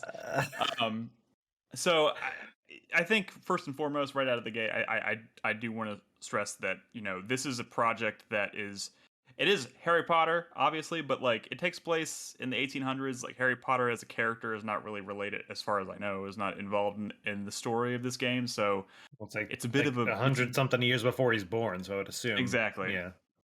But you magic, say that right? now, but then he shows up in some DLC and they're killing Harry Potter like they killed Morpheus in the Matrix Online. Oh, I forgot that happened. I totally forgot that happened. But Dude, if they kill Harry Potter like they killed Morpheus, though, like, I mean, I will. And it's canon. I will applaud. like that is crazy. Oh man, y'all are so good at derailing my thoughts here. Wands. Sorry, Wizard wand back on combat. Wands Express. So Nick was talking about a broom. A broom. What? Oh man, so I mean, first and foremost, this is a lot of people kind of theorize what this game might be based on that really, really early footage, and there's been rumors and whatnot for a long time. It is, in fact, an open world Harry Potter game set in and around Hogwarts, which for me, as a big Harry Potter fan, is kind of a dream come true as far as video games go. And as someone who obviously is really into open world games, perhaps more than anybody here, I think I might be into open world games. It's kind of a dream combination for me. And I didn't really know what to think, especially considering the people involved, like the developers behind this, didn't necessarily have a lot to go on, or like we didn't have a lot to go on as far as trying to predict what this game was going to look like and whether it was going to be good or whatnot. But what they showed today seemed very promising. I know Crispy was throwing around words like Star Wars Jedi Fallen Order, and I do want to ask you about that. That's not that. This is the Force Unleashed. What? What? That's what this looks like to me. First of all, if there has to be a Star Wars reference, that's what it looks like to me. You know what? I get the vibes. I get Fable meets Bully. Okay, first of all, the Bully. You're right. Fable. I think Fable has a lot in common with Harry Potter, just in general, in terms of its like kind of tone and vibe to it. So I get that. Sure. And then Bully, obviously, the references takes place in a school, and you are going to classes and learning stuff in those classes, then using that stuff you learn in class out in the world, which seems very cool. So I think that is an absolutely super valid comparison. What I really wasn't expecting going into this was like, I'm kind of impressed by how the combat looks. Like, I think previous Harry Potter games, combat has not been anything necessarily to write home about. I mean, the games themselves not necessarily been anything to write home about, but like some of the stuff going on in this trailer looks pretty cool. It's definitely flashy, but in looking at it again, watching the footage right now, like it's really kind of just like one-on-one, at a time combat, and none of the other enemy NPCs are really doing anything. Well, they are talking about dueling, and so dueling, historically speaking, in the universe is one-on-one. But yeah, and who knows? And not to mention, the trailer kind of skews a lot of the UI stuff that you normally would be seeing probably off the screen, so we don't know. And Nolan, you have a question. You look... Crispy, is there a dog behind you? Oh, yes. Yeah, yes. Where were you? We had this in the other room. Maybe we talked about this. Yeah, no, I was gone. I was in the other room. I'm dog sitting for my parents. Okay, I didn't realize that. I just see these shadows moving around on the walls. Yeah. It's a Dementor because we're talking about Harry Potter. Also, this game looks like Jedi Fallen Order. Okay, can you wait. Not that I'm saying which is like, it's a AAA IP heavy action game that like on its own I feel like is probably going to be like pretty all right, but like it's going to get a little bit more of a bump just from being the IP that it is or whatever. Sure. Which, whatever. I don't know. I'm a fucking hater. What do I know? Like don't take my word. The scope feels bigger here. The scope feels bigger here, I feel like. I mean, but I think I don't know. Like when they're talking about you go to Hogsmeade or like walk around the grounds, go to class and things like that. Yeah, that does sound really cool. But so did like, travel to different planets and find Jedi artifacts to learn about, the Force. Sure. And we saw how that kind of went, which wasn't great. Didn't quite live up to the hype. Whatever though. Okay, right now we're looking at broom flying footage and it's like what's the deal with that? Can you just like hop on a broom and fly around? Or it certainly looks like he just hopped on a broom and started flying around the open world. Or do you go someplace? But it's hard to believe. But like maybe yeah. Also, fuck Jedi Fallen Order. There's like a billion fucking Star Wars games. Like people have been waiting on this Harry Potter game forever. Here's the thing. Because of the way this thing was shown, and I get why it was shown this particular way, because there's a lot of different aspects they want to show off, but we see a lot of things that look very cool independently, but we don't know how they gel together, they flow together really in the game. The hope is that it's completely seamless and open and these things feel very natural, but that can sometimes not come together. I doubt it. This trailer seems like this footage, they did a really good job of like hitting all the angles, if that's what they are, but it feels like it's hard to tell on a lot of these things. It could be like fucking Skyrim, Harry Potter, or it could be like more like what's the one by 38, not 38 Studios, but big huge games that what I'm talking about. Kurt Schilling. Kingdoms of Amalur. This could be more like Kingdoms of Amalur in terms Okay. of scope of an RPG, maybe. Sure. I mean, but what was the last game that was like that this generation? Like, because I feel like, I mean, maybe there's just plenty of those examples, but I haven't played them. The other reason I got Fable vibes is because, you know, you could be like, you know, make more Malfoy choices, you know what I mean? Well, dude, like, at fucking one point in the trailer, they show him doing the fucking killing curse, which is like, hey, what the fuck? You're not supposed to do that. But the thing is, can you just go around and start murdering people? You probably can, because you will not be able to just murder people. There's no such thing as an evil act in the world of Harry Potter. Only evil people. I'll just say that, like you like everything is a very. It depends on who's doing it. Were they doing That's crazy. it too? I didn't know Crispy was such a big nerd. Yeah, I did. There are a lot of things here, and one of the other things that they showed, which kind of surprised me, was not. I don't know why it surprised me, but like you can go to the Room of Requirement, which is pretty big staple of Harry Potter. But like in there, you can access like this like infinite void where you have like this big field, and you can like build like a house, and there's like an aspect of like town building inside the Room of Requirement, which seems really unexpected and kind of cool to me. And also there was, I saw this floating around today, there was a leaked image. Apparently there's like a brief moment in this footage where you could see like the full open map, like the map screen. And it kind of gives you an idea of like how big the world is in comparison to Hogwarts. And it seems pretty fucking large. And if we're going to talk about like maybe what kind of open world I would hope then they would be kind of like modeling this after, for me, like, to me, because like to me the interesting things are going to be like the stories they would tell in and around like in this universe. So like I'm thinking of like Red Dead Redemption 2, and they're walking around this world, they're going to different places and talking to all these characters like in these like small villages and kind of living in the countryside around Hogwarts. Not to mention all the shit like Hogwarts itself as a location is really fascinating, and I'm hoping that they can like leverage that for like gameplay purposes, because like the show it teased things like finding these like secret rooms and like turning a window into like a door that opens into like an infinite space and stuff. And like if you can actually explore the entirety of the grounds of Hogwarts and like find all kinds of secret compartments and stuff, like it could be really fucking cool. I hope you I feel like evoking Rockstar is a bit like setting that bar way too high. Sure, I think this is going to be closer to Fallen Order than a Red Dead Redemption 2. What's up, Chrissy? What do we think the story's going to be about? Well, they talked about like the character that you create, because the character that you create in the game is like for some reason has the ability to manipulate this like ancient kind of magic that nobody else seems to be able to harness. So like the game is him trying to figure out what's special about him. Why can he harness, like, it's magic that like the teachers at the school don't even know how to use. It's funny like, when they said that in the trailer, he does like a lightning bolt. You know, it looked like full straight out of another fantasy realm, like you know, other RPG would have that spell. Well, what's the deal?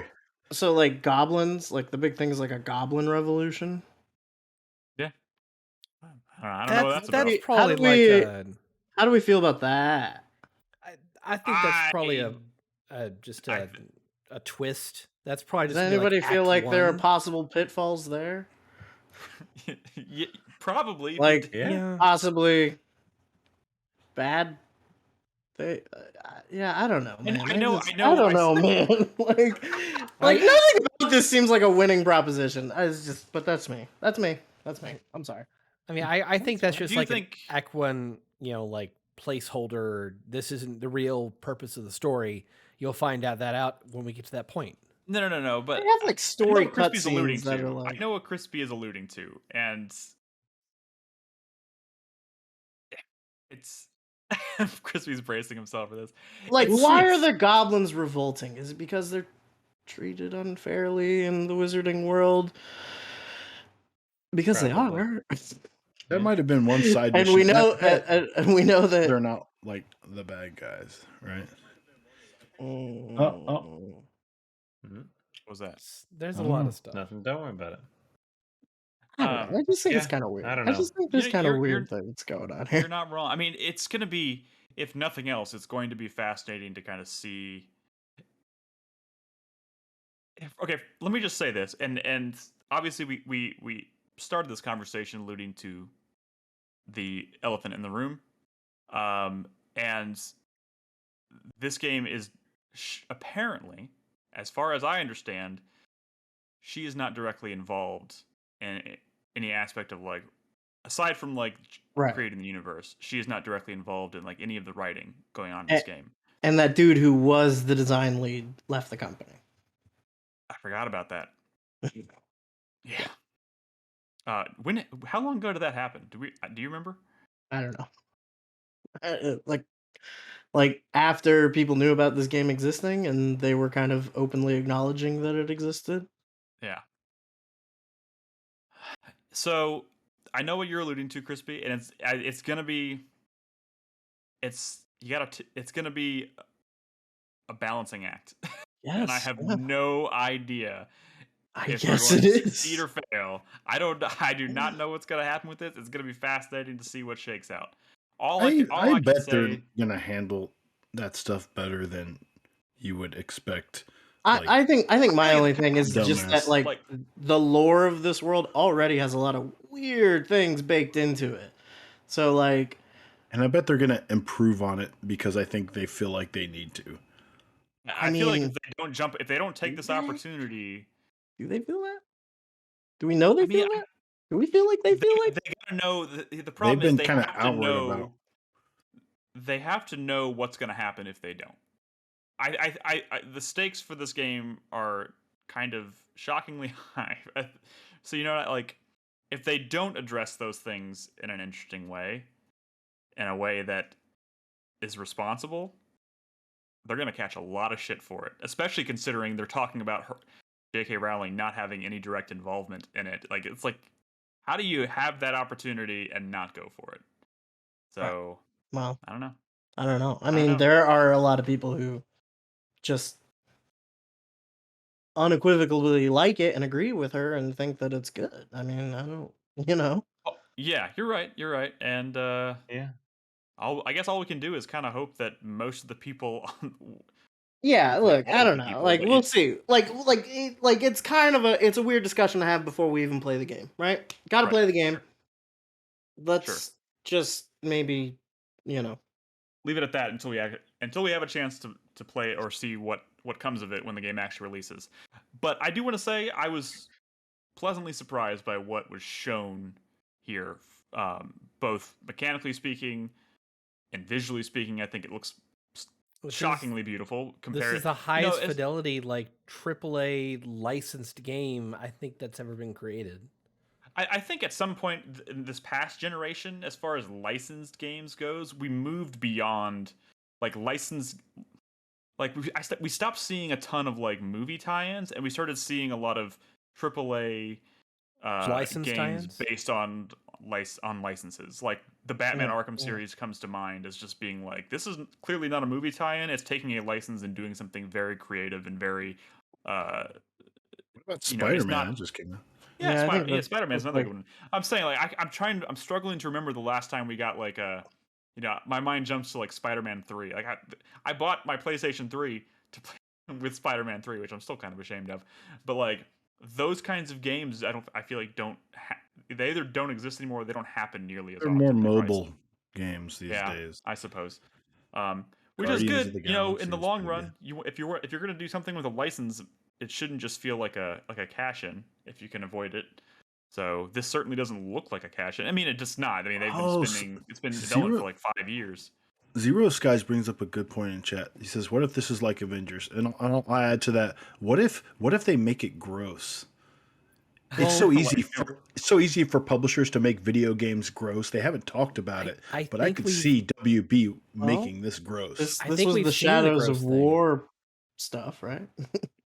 Yeah, are you talking about like microtransactions and shit? Microtransactions, and DLC, any sort of weird. What are the timers? I saw somebody else allude to timers. So in the room of requirement, the room will generate things that you need based on your grades and progression in the game. So it was popping up, for example, several stations to plant stuff for herbology, and whenever you interacted with those and collected the item, a timer pops up saying, 30 minutes until you can do this again.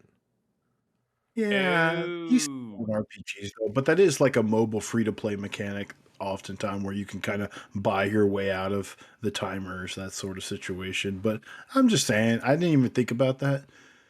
This was a very tailored footage reveal or whatever, but I wonder if there's going to be gross I do shit. think there are a lot of games that have these gross aspects to them. In those situations, for the most part, I have not run into a game yet that has been like where I feel like the content that I am most excited to experience was gated behind microtransactions or anything like that. So like for me, those kinds of things are easy enough to ignore. Maybe they're not for some people. I don't know. It's still gross, even if it exists. But like if it exists, I'm still gonna fucking ignore it. So we'll have to wait and see on that. I just want to say, like, I was just kind of, if you're gonna use a license like this, especially if you have the budget to do it, you would obviously want to. I mean, there's so much room for creativity in terms of like mechanics and like leaning into like the rules of the universe and the world and the stuff that's out there. Like I was worried it wasn't going to like leverage all that stuff in an interesting way, but like there's so many little almost constantly while I was watching this footage, I was like oh shit, I recognize that, this works, like oh my god, you can do that. Like I was not expecting to kind of have that reaction while I was watching it, so I'm excited. We'll have to wait and see how everything else shakes out. I was watching this for the first time with Malia, who is a big Harry Potter fan, and when I was going into this game, or when I heard about this game, I'm like, well, I'm not gonna play this game. I don't really care about Harry Potter. Not even seen all the movies. That I was like, oh, I'll just let Malia play, and I'll just watch her, right? She really likes Harry Potter, and she likes Bully and Fable and stuff, and this kind of gives me those vibes, anyways. But the more I watched it, I was like, maybe I do want to play this. Only thing I'm not like sold on really is the combat. I still think that looks a little weird or clunky. It's very like I feel like you're almost kind of locked in place a little bit, but we'll see. That's gonna have to be like a get my hands on it sort of situation. So sure. They did talk about like customizing and like mixing different movesets. So like they were like there's one scene in particular where he's like chaining different, like he was freezing one enemy and then like dashing across the room and then like hitting another enemy that caused him to like float in the air, and he was chaining these things together, and that looked pretty cool. I'm hoping you have a lot of freedom or a lot of choices so that it looks like air juggling is a really big aspect of combat. There was that dash. I don't know. It just seems like I was about to say Platinum Games. Like they needed someone to like kind of take a look at that battle system and make it a little more, I don't know, kinetic. But maybe Platinum Games is not the best example. To Brad saying wands are for nerds. Well, I mean they are, but I mean you can't remove those from Harry Potter, I guess. No, I would certainly think not. We'd probably need to move on. But yeah, that's that. Was there any other news? We didn't do a podcast. Well, there's plenty of news, but that's what the 4Player Minute's for. Let's get to questions from our listeners. What do you say? Unless anybody has any objections. Yep. These are questions from people like you at home listening to this show. If you want to write in and ask us things about video games or maybe not video games, I don't know. You have two options. You can email us at questions@4playernetwork.com, or you can go to our Discord at discord.gg/4player, and you can leave us a question in the thread for this episode, which is in the submit a question thread in the podcast portion of the Discord. This first question, this comes from Nannerpuss, and this is for Crispy specifically. He says, I'm still catching up on podcasts, so I'm a little behind on things, but has Crispy ever played Pulsar Lost Colony? It's an early access game on Steam that's basically a co-op Star Trek game. I'm pretty sure they're still updating it, and the reviews are still pretty positive on it. Pulsar Lost Colony, I don't think I've ever even heard of it, to be honest with you. Well, there you go. I just looked it up, and sounds like some shitty being too. Sounds like some dumbass bullshit that I'd get my teeth in. Jeez, I do like you Star said- Trek, guys. I do. Aren't we still kind of? I do enjoy a little bit of Star Trek. Aren't we? What was that one Star Trek game that came out like a year ago, or where it was like it was purely based on like on the bridge of the ship and like you're. Oh, you're talking about Bridge Crew? That was years ago. Yeah. Bridge Crew was That like was 2016. that was like 5 years ago. Oh my god, what does time even mean? I don't know. Yeah. That was I a don't really fucking cool know. game, really fun. I didn't dive headfirst into it when it came out because I didn't have the ability to. And I'm afraid VR thing, now. Yeah, it's a VR thing, and it's a VR thing that you have to do with like 3 other people. So it's like I am a little afraid that if there is a community that still exists for that game, that they are beyond me at this point, and there's no point in trying to go back for it. Because even at the time when I did play it, those people were like serious. Like they were serious. Like everyone talks like with the same lingo that they use in the show. So like it's just fucking. It's basically role playing. It is, and it's fun, but it's also like, come on, dog. Like, give me a break here. I don't know. But this Pulsar Lost Colony looks interesting, and I will, I will wish list this or add it to my thing and consider it. If I ever buy another video game again, which I don't know that I will, but maybe. If you, maybe it'll happen. Okay. Maybe. I say just get out now. Yeah, I mean, this is a good break point, right? Right? Elden Ring's already out. What's the point? Yeah, what's the point? Like, God, just think about this. Like, Elden Ring has done such from Software is basically screwed. If they make a game after Elden Ring that's not like Elden Ring, like if it's a Souls game, that's You're not wrong. like Elden Ring. You're wrong. Yeah, but what happens when they come out with the next Armored Core and it's like the single best mech game that's ever been invented? It probably will be. Also, you're wrong. Yeah. Like if they released Bloodborne 2 for PS5, PC, and everything, and it's just it's structured like a Bloodborne 1, people would be fucking okay with it. I would, but I would, but it wouldn't be that. It wouldn't be that. It wouldn't be that. I would. There's no world in which I would because there's a team right now working on like a Bloodborne 2 or some other. Yeah, but it's got to be a Bloodborne 2. Dude, come on. There is no world in which I would not play the Bloodborne 2 that you just described, but part of me will be heartbroken if it doesn't look like Elden Ring in a Dude, I would absolutely play that game, but it's never gonna exist because if they do Bloodborne 2, it's gonna be better. It's gonna be up there. Wait. When you say better, are we saying better than Bloodborne 1 or better than Elden Ring? No, I mean at least better than Bloodborne 1, right? Oh, yeah, for sure. I mean that should be hard. I mean, we've seen every game that they put out. They take something that they learned from the last one, they fold it in. Like it's. Here's my hot take. I think Bloodborne is too shallow to support a giant open world like Elden Ring. What a bad take! That is a bad opinion. You're gonna be exploring dungeons for hundreds of hours to find armor that does absolutely nothing besides make you look cool. Are you kidding me? Are you kidding me? Are you? Oh, ooh, Brad. Oh, you motherfucker. This guy. Are you telling me that like Chalice dungeons, but in the style of Elden Ring, wouldn't just be like the coolest shit ever? Like, saying it's not enough of an RPG to support that world. I think Bloodborne 2 is straight up an RPG. I think you're a little bitch. I hope it is. I hope it is. It probably won't be. Anyways, next question comes from Gamerbeck.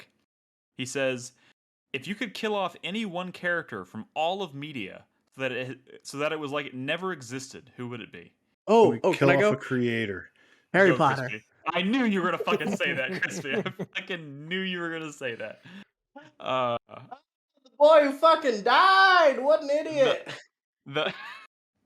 The moment I read this question, even like hours ago when I was putting the itinerary together, I was like, I know Crispy's going to interject. I mean, if we're answering the question right now, that's where my head's at. But fair enough. Ron Weasley and the Philosopher's Stone is a very different. Okay, book, this is not. We're not talking about Harry Potter. This is Chris Davis. If you had to eliminate one character, like Godzilla, would it be Godzilla? That's all we want to know. Snape. How dare you? Guys, give me a hot minute. Oh my god, guys! It doesn't have to be Harry Potter or Godzilla. Just pick a. Harry Potter or Godzilla? Whose side are you on? Come on. Who the latest version of Batman? What's his name? But when he was in a Harry Potter movie. Cedric Diggory? Cedric he did die. Diggory. Yeah. He did die, though. Guys, yeah, is the thing. Oh my god. That's right. Spoilers, sorry. Me. And they didn't even use a time turner to save his life. The spirit of this question is like, the answer would be Batman. Like, it would be... the answer is Cooking Mama. Yeah, she's had it coming. She's very judgmental, and she just, like, nothing you do is perfect. What a little bossy boots. Bossy boots? I like that. How about Rico from the Killzone series? Is this podcast going to be called Two Swords, One Snake, or is it going to be called Bossy Boots? Other way around, Nick. All right, sorry, you're right. One sword. Two Snakes, One Sword. Yeah, that's it. Is it Two Snakes, One Sword, or Bossy Boots? That's the Bossy Boots show. These are both good. I like both of these options. We'll figure it out. I'd choose Caden again. Oh, for sure. Effect? Always. Caden always dies. Yeah, but I mean, he's pointless. Ashley sucked too. Yeah, I mean, Ashley deserves it a little bit more. You know, I think if Ashley needs sucky characters, and Ashley was a way better character because she was sucky than boring ass Caden. I just feel like if Ashley, like, you know, lived in our world and like drove a car, there would be a thin blue line bumper sticker on the back of it. Like, that's probably true. I just think that's who she is. Oh, I have my answer, by the way. All right, let's hear it. It's better Mia not be related to Harry Potter. Fuck you. Mia from Resident Evil, yes. I'm server muting Chris Davis. Oh my god, that's a bad take. He's been server muted. I don't know. If anybody else thinks of that, there's a lot of jokey answers. It's kind of like I'm trying to think of all the.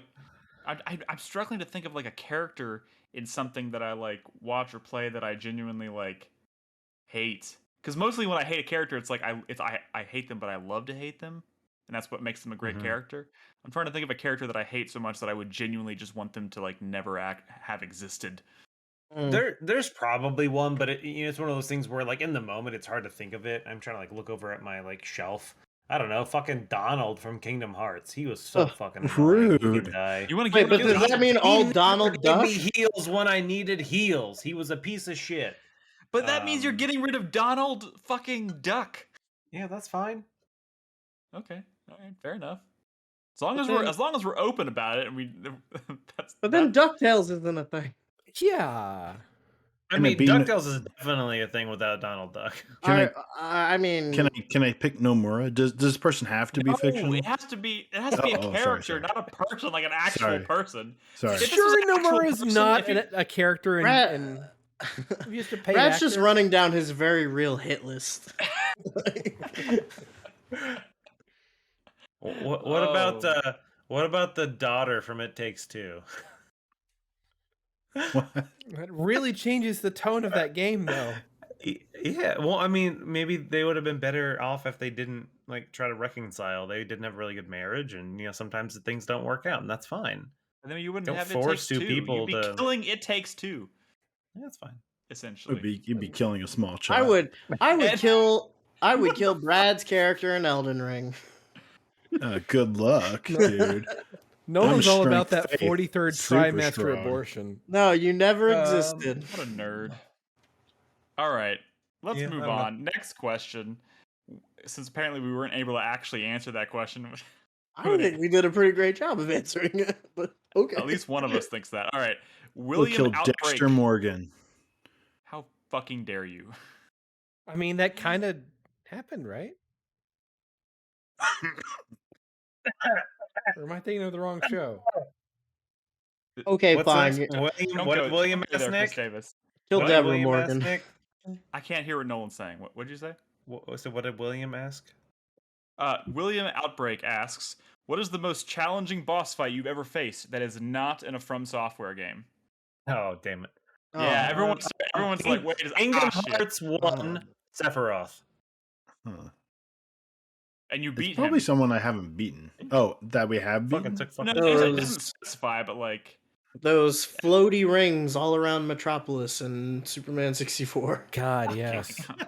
Is that considered a boss? Have you ever played it? The first boss of X-Blades. I don't even remember what it was, but I know I threw my controller at the wall after about 2 hours. The fuck is X-Blades? Don't even look it up. It's not even worth your time. It's not worth your time. Oh my god.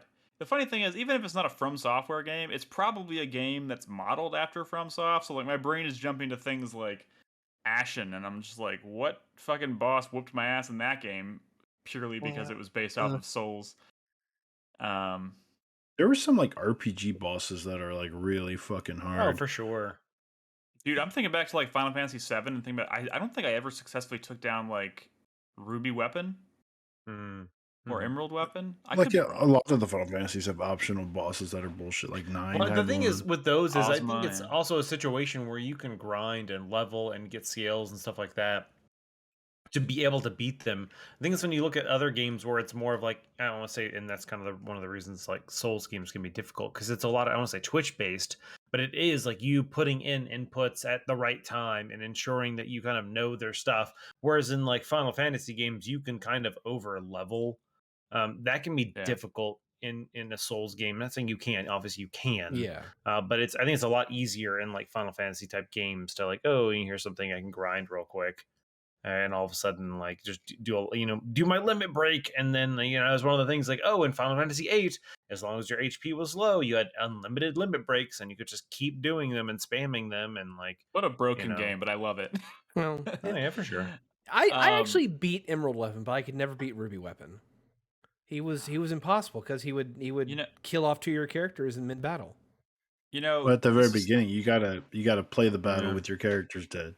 This feels a weird answer to this question, but my brain keeps jumping to it because one of the most frustrating boss fight experiences I've ever had in my life was the final boss of Gears of War 1. Oh, Ram, yeah.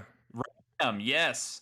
I got that boss got me to like throwing my controller at my TV levels of angry.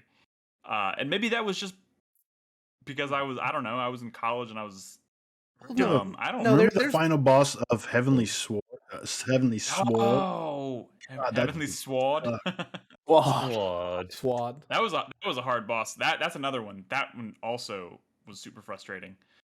Cool. I think it was a pretty cool boss ultimately, but like the road to beating that boss was rough. Fuck you to Alexia from Resident Evil Code Veronica, her final form. This is not a 4-player minute. What are you talking about? Oh, Alexia? Yeah, her Code final Veronica? form on the Dreamcast, where the only way to kill her was to use the first person view super weapon of the rocket. Yeah, but the controls were so shit in first person that you couldn't line her up to actually get a kill off easily. It was a nightmare. That sounds familiar. All right. Any other last minute answers to that question? No? Oh, yeah, I got one. Knights of the Old Republic, if you go dark side at the end of the game, you have to kill all your friends. And they're not, like, difficult to kill because you're a Sith Lord, but, like, it hurts. It hurts deep down in my soul. All right.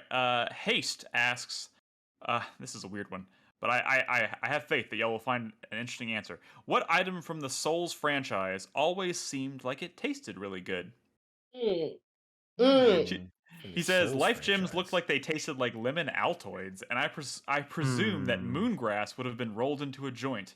Wait, from Dark Souls? What about I'd say best tasting is butthole.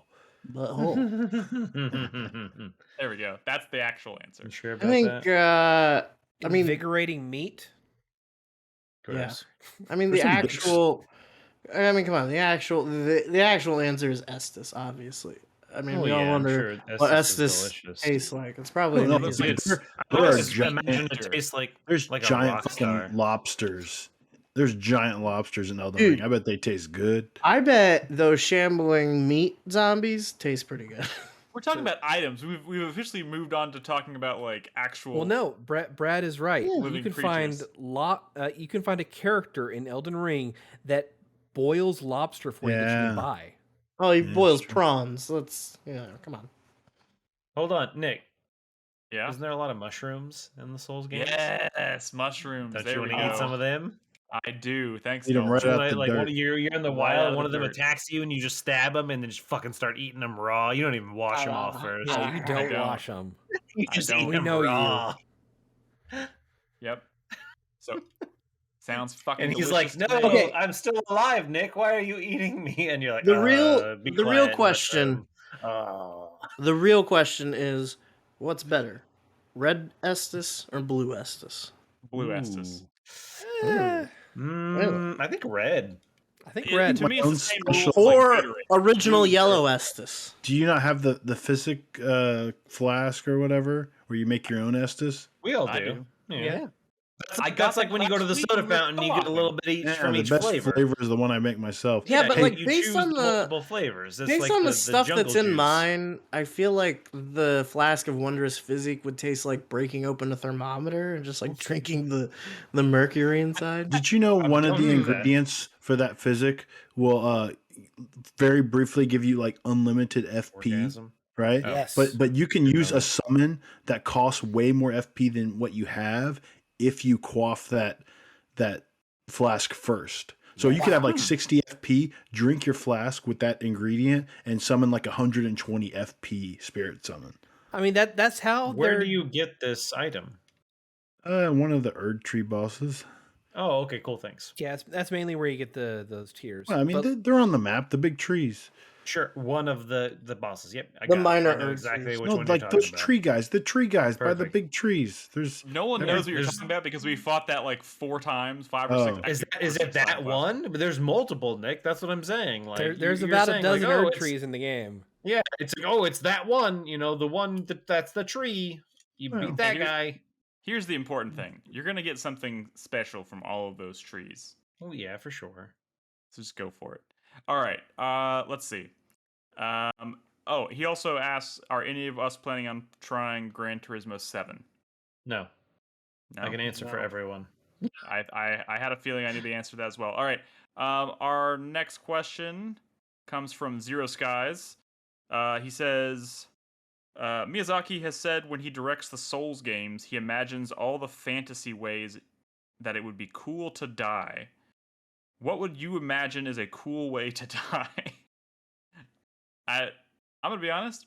I don't know the context of this answer or this quote from Miyazaki. I don't exactly know what he means.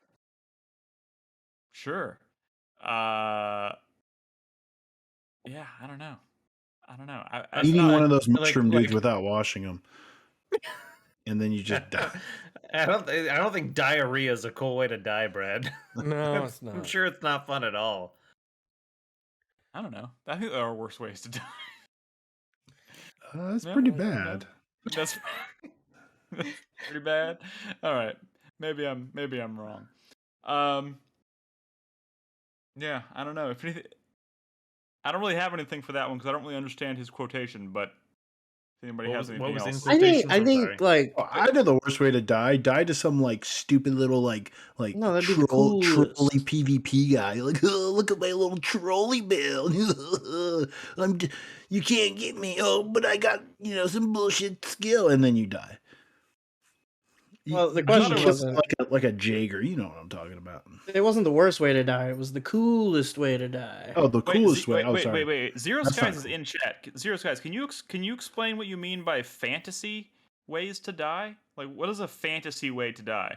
Okay, like if you try to step into a portal. Yeah. Okay. Who was the amazing chest ahead from Dark Souls 1? Scatters your atoms. Who's the amazing chest ahead from Dark Souls 1? The princess. Starts with a G, Gwendolyn? right? Gwendolyn. Yeah. No, wait, wasn't Gwendolyn the other one? No, Gwendolyn was the other one. The big lady. I choose her. That's how I choose to die. Yeah. Smothered.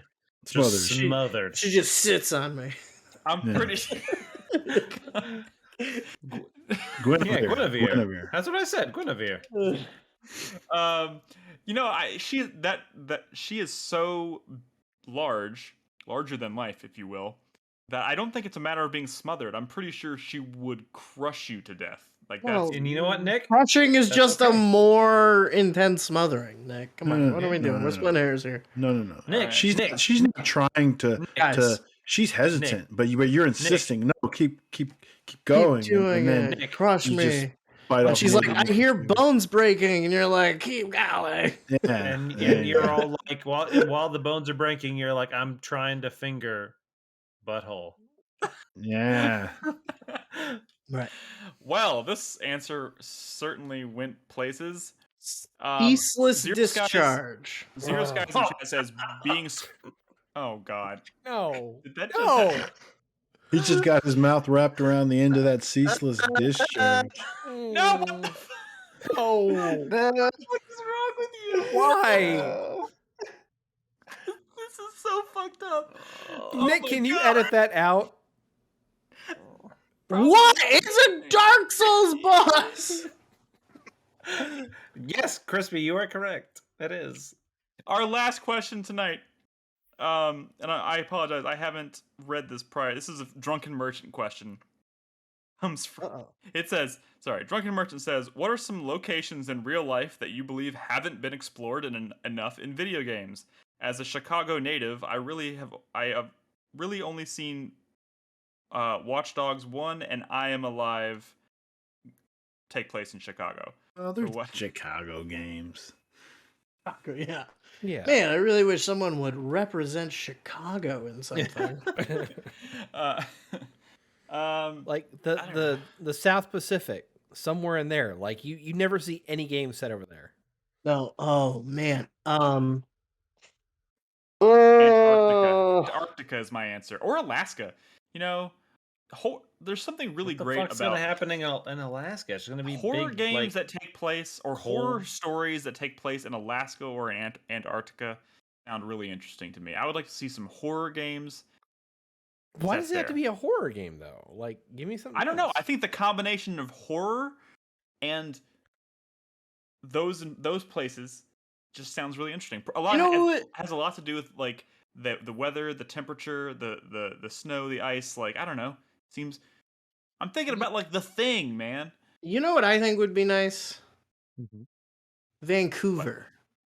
And I say Vancouver because traditionally, at least in film and television, Vancouver has been I don't know if it still is, but was a really popular place for productions to shoot. True. But they were always shooting stuff that like took place in New York or in LA and stuff like that. So Vancouver was like kind of notorious for being a city that showed up all the time in movies, but never as itself. Yeah, I like that answer.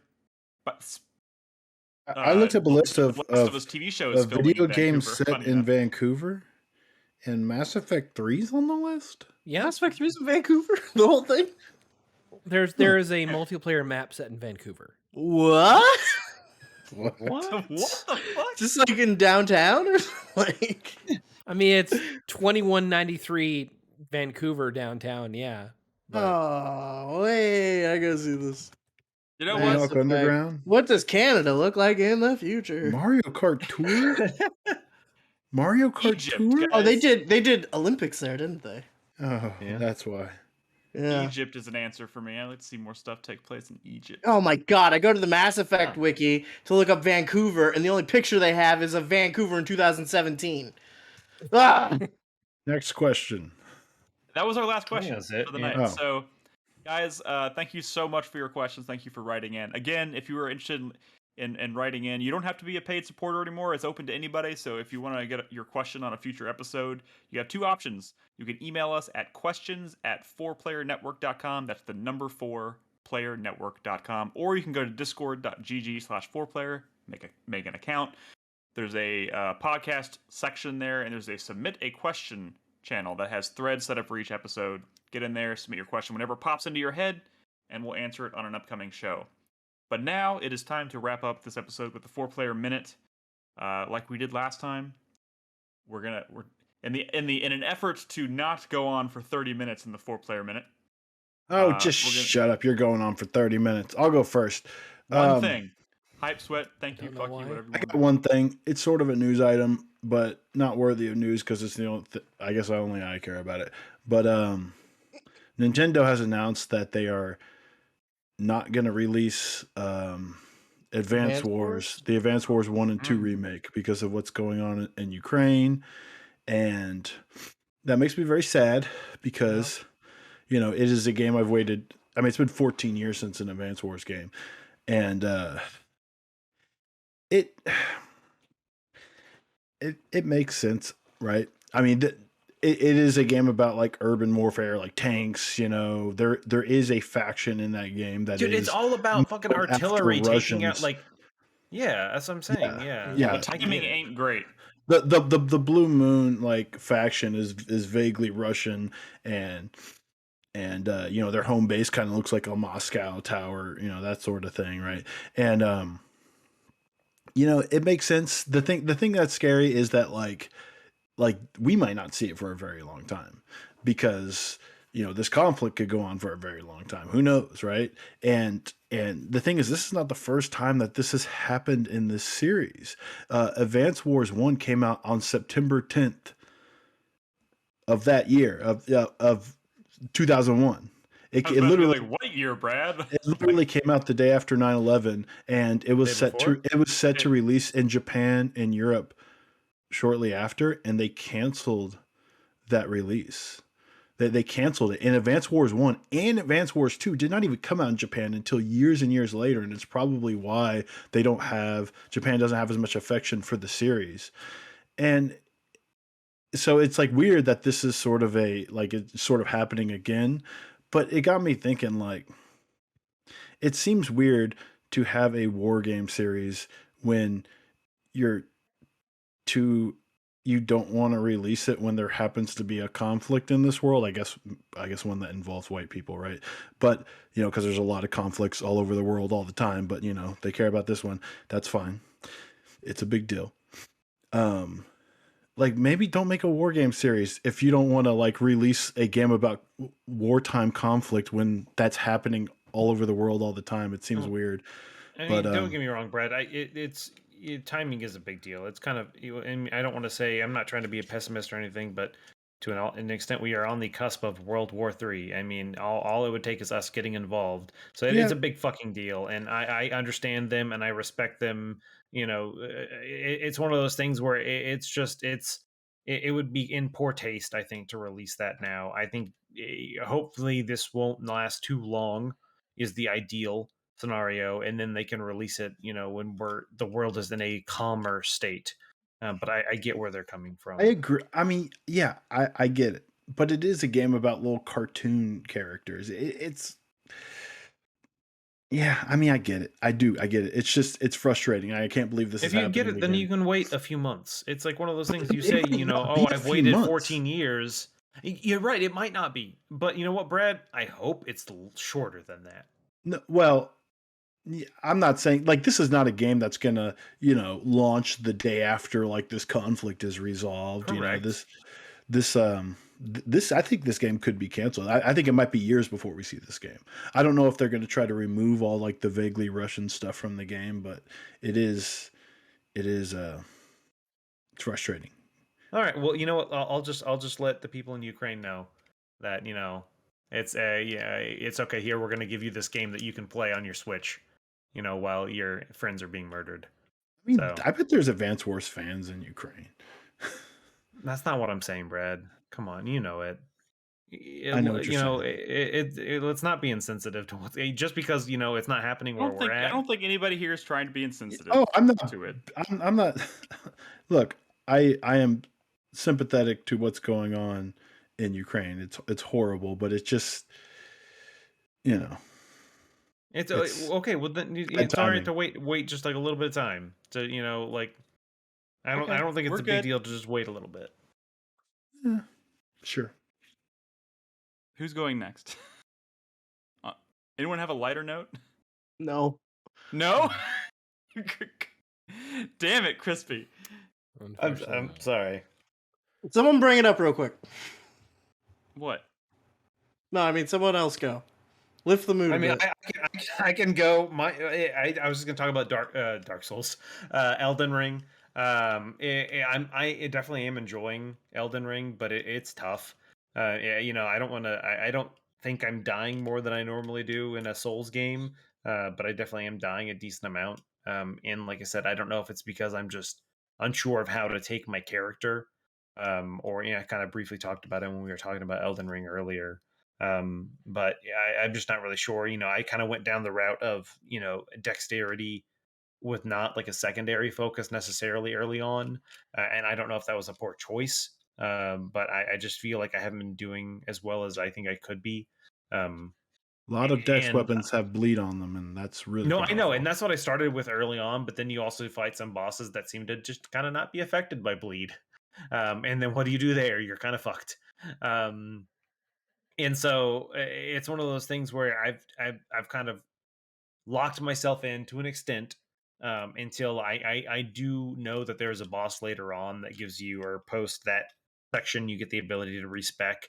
And I'm currently kind of considering whether I should, and I don't know yet. So we'll see what happens when I get there. And that's kind of one of the reasons I did a little bit of Googling to try and find some better weapons, to see if maybe, hey, just stick with it. It's worth it if you get this one weapon that can kind of help you. So that's what I'm kind of trying to figure out. But yeah. Cool. All right. Which Chris do I want to start with?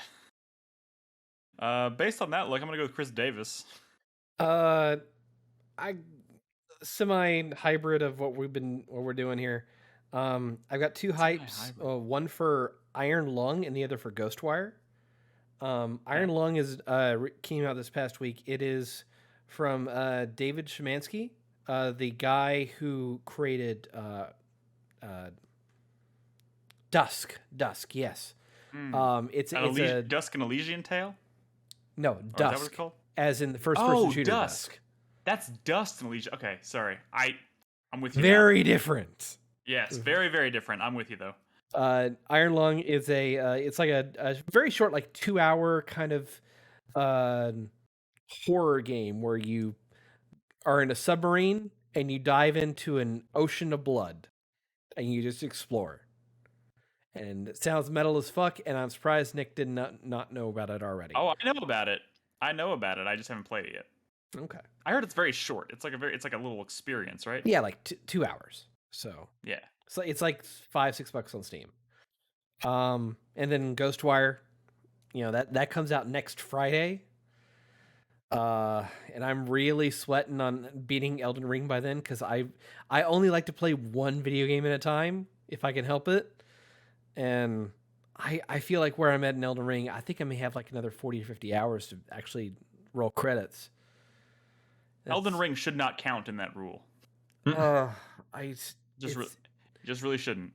I understand where you're coming from, Nick, but it's like it's a video game that I'm earning trophies and chivos in, and I'm playing with a controller. That's a video game. So, well, yeah.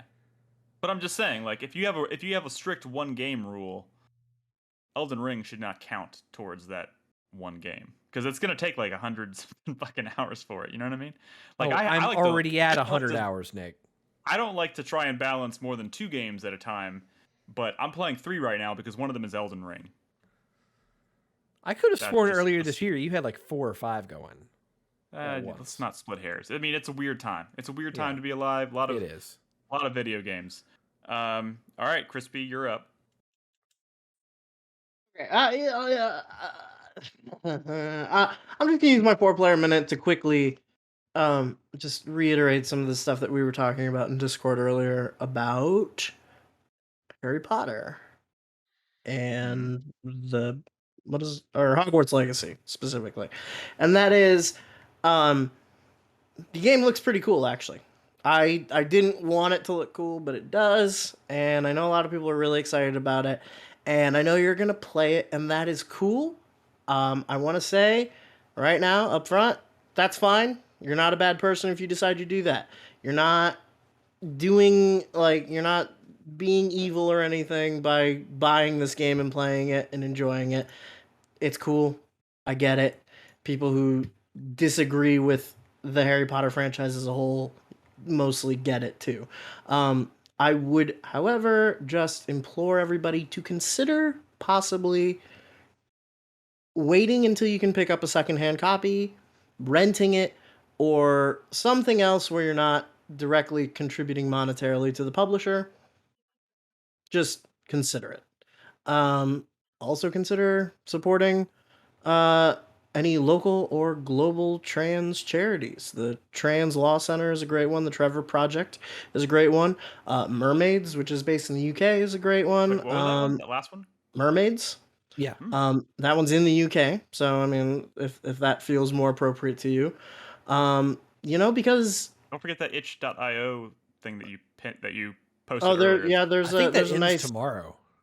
Yeah, if you don't know about it and it's still up, I mean, check it out. There's a lot of. I pinned it in the gaming channel today, by the way. Yeah, there. itch.io has a bundle of TTRPGs. This one's specifically going to counteract anti-trans legislation that just passed here in Texas, which is a good point in that, like, let's just kind of try to remember that, like, this isn't all just like weird esoteric stuff happening to nobody. Like, this is like real shit that is going on in our world right now, and just because JK is some lady in England spouting her nonsense doesn't mean it doesn't affect people everywhere. Yeah. We here in Texas have been having a bit of a moment with it because our state legislator has passed some really horrible legislation. Horrible shit. Florida's going through it right now with the Don't Say Gay bill. And it's just like, it's a thing, and I'm not asking that everybody take up the cause and make this like your life's mission. I'm just saying, just think about it. And if it's just as easy as waiting a couple days and getting a pre-owned copy, maybe that's worth it, right? That's it. That's all. And if you're not going to do that, that's fine. But, also don't ping me on Twitter or Discord to tell me that you're not going to because fuck me or whatever. So, like, I don't know. Just like, do what you're going to do. But I'm just asking that you consider. That's all. Also, real quick, the itch.io bundle, the offer ends in 3 hours. Oh, shit. Oh, so if you're going to do it right now. But I will say a lot of the stuff after work today, and I haven't done it.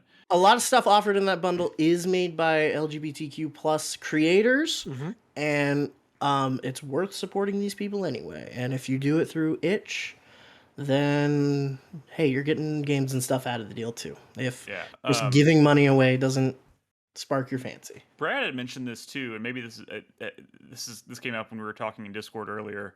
But like, and I'm just not acutely aware of it. But like, if there were games out there that are being developed by trans people or LGBTQ people, I'm curious to know more about them. Like, Brad told me, I didn't even realize Unsighted. You said it was Unsighted, right, Brad? Yeah, Unsighted.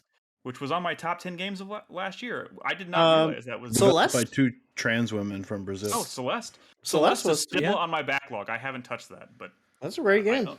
Yeah, but if you know of some that maybe people just acutely aren't aware of, I would like to know. Let us know in Discord. Let us know on Twitter. Whatever. I would love to highlight them. But yeah, if you're interested, if you're listening live right now, I guess there's only a couple hours left, but that itch.io link is pinned in the gaming channel. And I know this has been kind of a heavy 4-player minute. I'm gonna kind of just piggyback off of what Crispy said, which I think was very well put. It's been a bit of a day for me. I think trying to reconcile. I think as a longtime fan of Harry Potter and also wanting to be an ally and wanting to do the right thing and trying to reconcile those two things in my head is in regards to Hogwarts Legacy has been kind of stressful for me. Sure. And I'm still not even sure what it should be work out. A little bit. Wait, say again? It should be, right? It should be a little stressful. I mean, it's something that's like you care. So, there's plenty of people today who've been very vocal about not caring, which is fine, but whatever. Right. It's kind of lame. Right. But you know, so I there's lots of things thrown out, and I totally agree with what Crispy said, and just I still, at the grand scheme of things, I still have plenty of time to kind of figure out what my approach is. But just trying to kind of like reconcile those two things and trying to find a way forward as like a Harry Potter fan it fucking sucks. It fucking sucks. So my feeling is goes to also J.K. Rowling. pretty cool. So wait, sorry, what did you say? I said stealing is also pretty cool. Stealing is cool, yes. But anyways, that's it. I just wanted to get that out there. I know it was a bit of a heavy 4-player minute across the board there, but that's what it's for, I suppose. So, guys, that's our show this week. Thank you so much for tuning in. Thank you for listening. We'll be back next week with another episode. I think Nolan will be out, and I don't want to promise anything. I think Jeff will be here. I could be putting words in his mouth, but he told me he was a solid maybe. So we'll see what happens. But yeah, we'll be back next week. Is next week pre or post the release of Ghostwire Tokyo? I don't even. It comes out next Friday. Oh, well, never mind. We won't be talking about Ghostwire Tokyo next week, but who knows what the fuck we'll be talking about. So anyways, in the meantime, guys, 4playernetwork.com is the website. You can find us in Discord at discord.gg/4player. And if you haven't yet, go check out our 2021 Game of the Year videos. There's some cool games that came out last year. I'm sure you haven't played them all. Go get some ideas. Although most of you are probably playing Elden Ring, so rest in peace, all other games right now. But anyways, thank you for listening. Good night. We'll catch you next time. Bye. Bye.